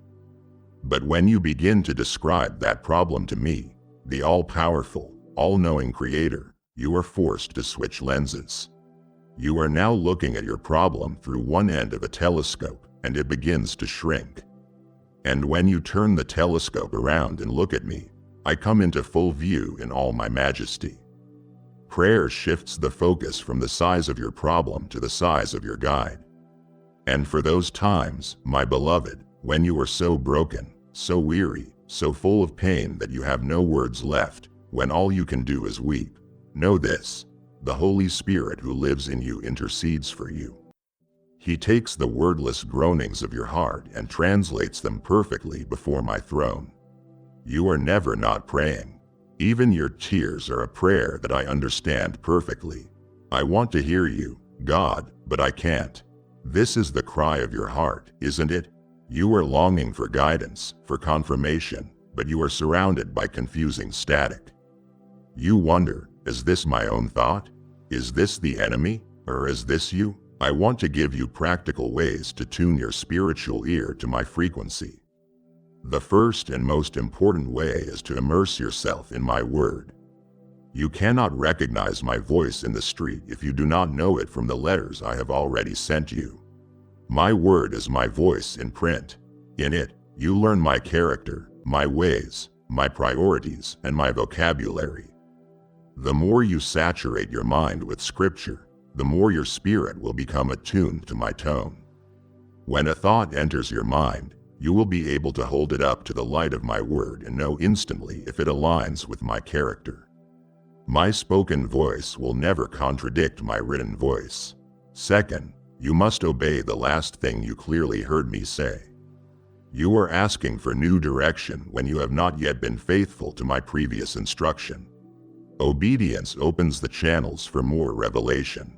Think of it like a pipe. Disobedience is like spiritual rust and debris that clogs the pipe and hinders the flow.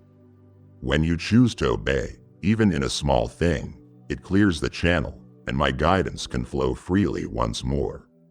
Is there something I have been nudging you to do that you have been ignoring? An apology you need to make? A habit you need to break? A person you need to serve? Do that first, and you will be amazed at how much more clearly you begin to hear me. You must also spend more time in worship. Worship is the act of taking the focus off yourself and placing it entirely on me. It lifts you above the smog of your circumstances and into the clear air of my presence where the signal is strong. You must also be willing to seek wise, godly counsel. I often speak through other members of the body. Find trusted believers who walk closely with me and share your heart with them. Ask them to pray for you, but be discerning. Always test their counsel against my word and the peace in your own heart. Furthermore, you must ask me to cleanse you of unconfessed sin.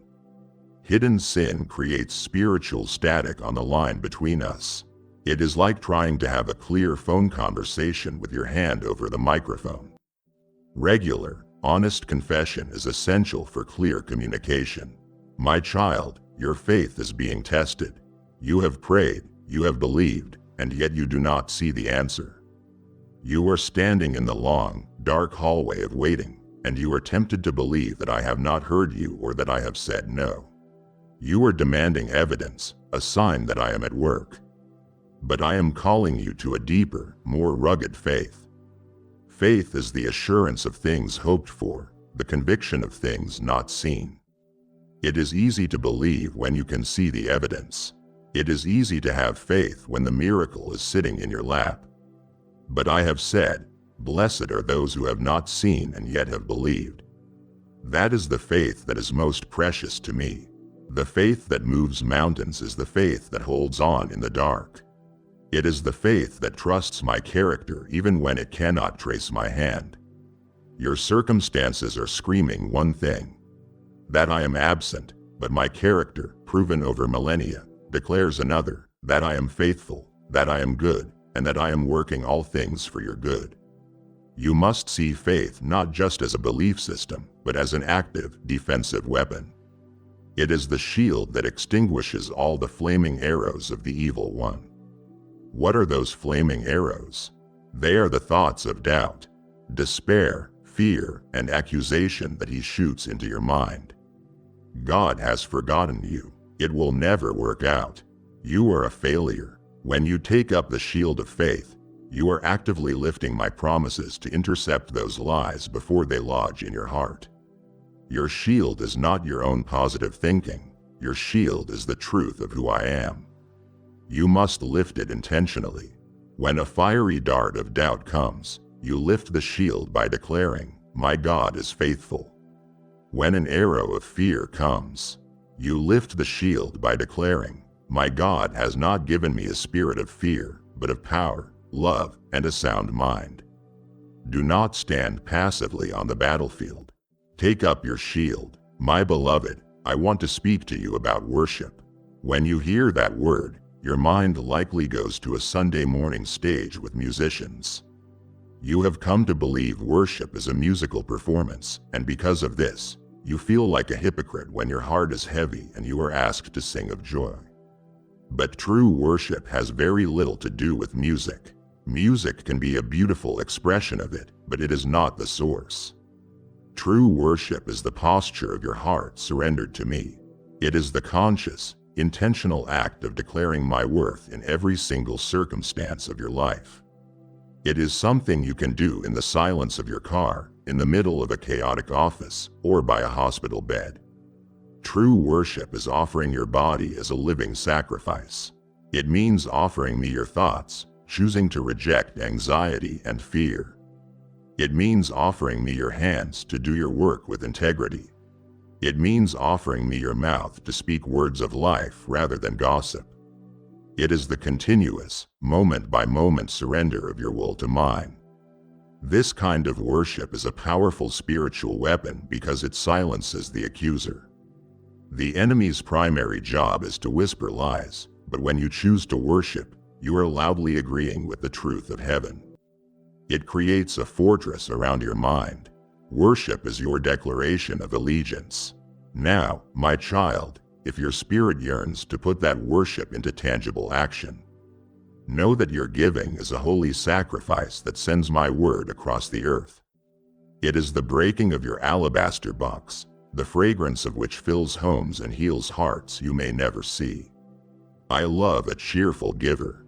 And I tell you, when you give with a joyful heart from this moment of encounter, I myself will open the windows of heaven over you. This is your moment to move from song to substance. Declare your worship now. Give generously through super thanks or become a member, or use the link I have provided for you. You have been trying to walk this journey alone, haven't you? I know why. You have been wounded by my people. You have felt judged, misunderstood, or let down by the very community that was supposed to be your safe place. So you have retreated. You have decided it is safer to love me from a distance. My child, I see your wound, and I do not take it lightly. But do not let a wound from a broken soldier cause you to abandon the entire army.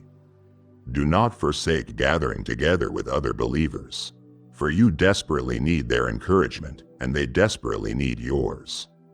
Isolation is a dangerous lie from the enemy who knows that a lone sheep is the easiest one to pick off. You were not designed to carry your burdens by yourself. I have commanded my children to bear one another's burdens. When your heart is breaking, you need someone to put an arm around your shoulder and weep with you. When you are too weary to even pray, you need someone to intercede on your behalf. You cannot do this alone, and just as you need them, they need you. Your story, your strength, your gifts are meant to be shared. Withdrawing into yourself is robbing your brothers and sisters of the gift of you. Iron sharpens iron, which means true fellowship involves the friction of accountability. You need people who love you enough to gently tell you when you are wrong. In this fellowship, your individual gifts are combined to create a powerful witness. A world that is fractured and lonely looks on and wonders at a community that genuinely loves one another. I know it is risky. To be in community is to be vulnerable, but it is in that messy, beautiful space that you will find strength you never knew. I also need you to change your relationship with my word. You see it as a duty, a chapter to be checked off a list. You read it like a history book, so you find it dusty. My child, you are holding a treasure and treating it like a common stone. My word is alive and active, sharper than any double-edged sword.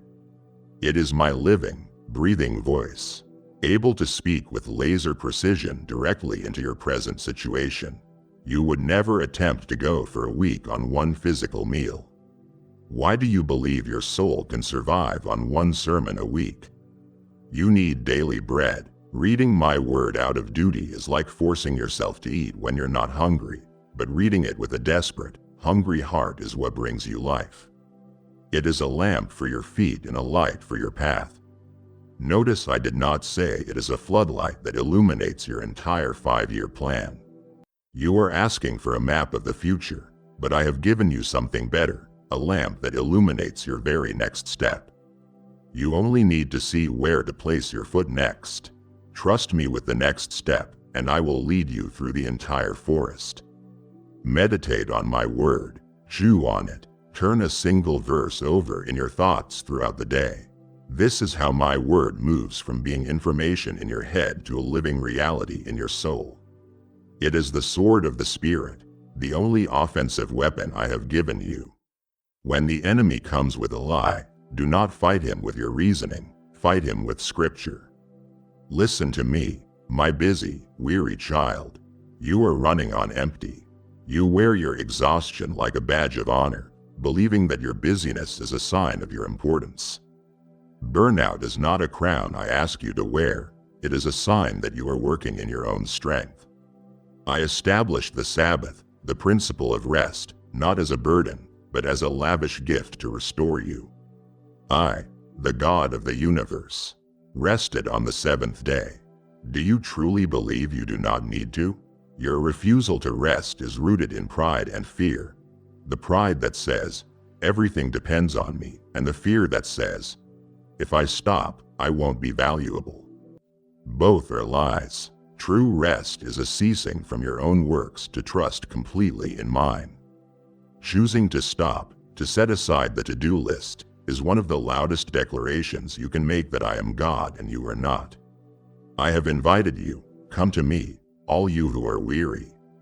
And I will give you rest, not more energy to keep striving, but rest, soul rest. It is the quiet confidence that I am in control even when you are not working. Stop glorifying your exhaustion. Accept my gift of rest. My child, your hope is faltering because you have placed it in temporary things. I want to give you an anchor for your soul. I want you to place your hope in my promises, for I am not a man that I should lie. I have promised that I will finish the good work I started in you. You look at yourself and see so much that is broken, but I see a work in progress, and I am a patient master sculptor. I have promised that all things will work together for your good. This is difficult to believe when you are in pain, but know this, I am a master weaver. I can take the dark threads of suffering and weave them into a beautiful design you cannot yet see. Nothing is wasted in my economy. I have promised you a peace that transcends understanding. It is a garrison of angels standing guard around your mind. I have promised to be your strength when you are weak. Stop trying to impress me with your strength. Your weakness is the open door for my power. And remember, all of my promises find their yes in Christ.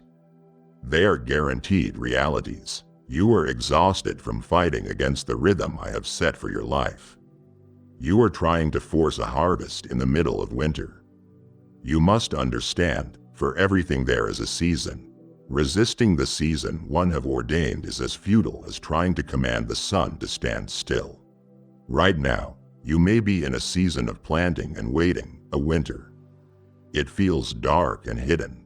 You feel buried, but listen to me, you are not buried, you are planted. In the dark, under the surface, I am developing a deep root system in you. I am building a foundation strong enough to sustain the harvest that is coming. Do not despise the waiting. Perhaps you are in a season of harvest. Do not become proud, remember me. Or perhaps you are in a season of pruning. This is painful. I come with shears and cut away things you love, a relationship, a job, a comfort. It feels cruel, but I am the gardener. I am cutting away what is dead or what is preventing the best growth. Trust my hands. Instead of wrestling, ask me, Father, what does this season require of me? You have been standing before closed doors, pushing until your shoulders are bruised. You see these closed doors as rejection, but I hold the key of David. What I shut, no man can open. A closed door is often my deepest protection. You are weeping over a door I locked because you cannot see the ruin that lies on the other side. Stop battering yourself against the door. Turn around, for I have another door I want you to see. But be warned, the doors I open will look intimidating. They will be too big for your strength. This is intentional. I am calling you to step out of the boat. New levels come with new devils, but I will never send you through a door without equipping you. Stop praying, God, bless what I am doing. Start praying, God, show me what you are doing so I can join you. We must settle the question of who you are. You have built your identity on flimsy materials, your job, your relationships, your appearance.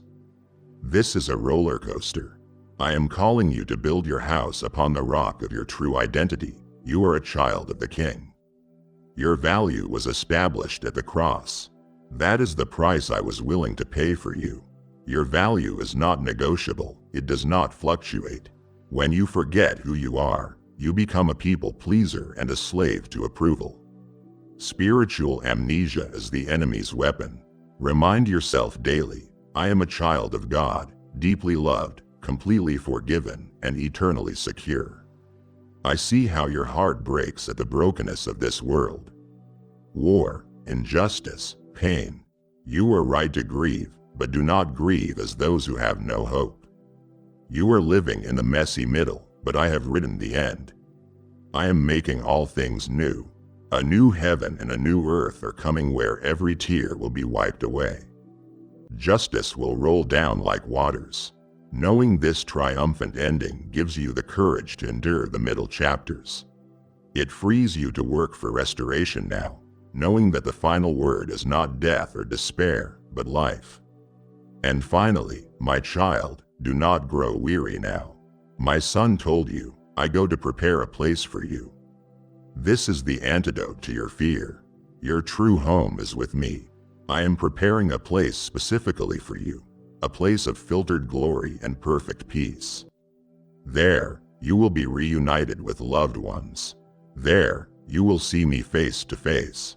Understanding this changes everything. It makes you fearless. Your room is ready. Your father is waiting. You are coming home. So, what remains? Love. All the theology in the world is meaningless without it. I am calling you to love me with all your heart and to love your neighbor as yourself. This is not a sentimental feeling, it is a rugged choice. It is forgiving the person who cut you off. It is serving when you are tired. Be my light in the darkness. Your legacy will not be what you accumulated, but what you gave away in love. I leave you with my peace, not the world's fragile peace, but my supernatural peace, the peace of a deep-sea submarine, calm within even when the storm rages without. It is a sentinel standing guard at the gate of your heart. Choose to let it rule. When turmoil rises, say, no, peace will rule here today. Go forth in the tranquil power of my spirit. My child, I have sealed you with this peace. Now, I ask you to release it. You are becoming a river of life.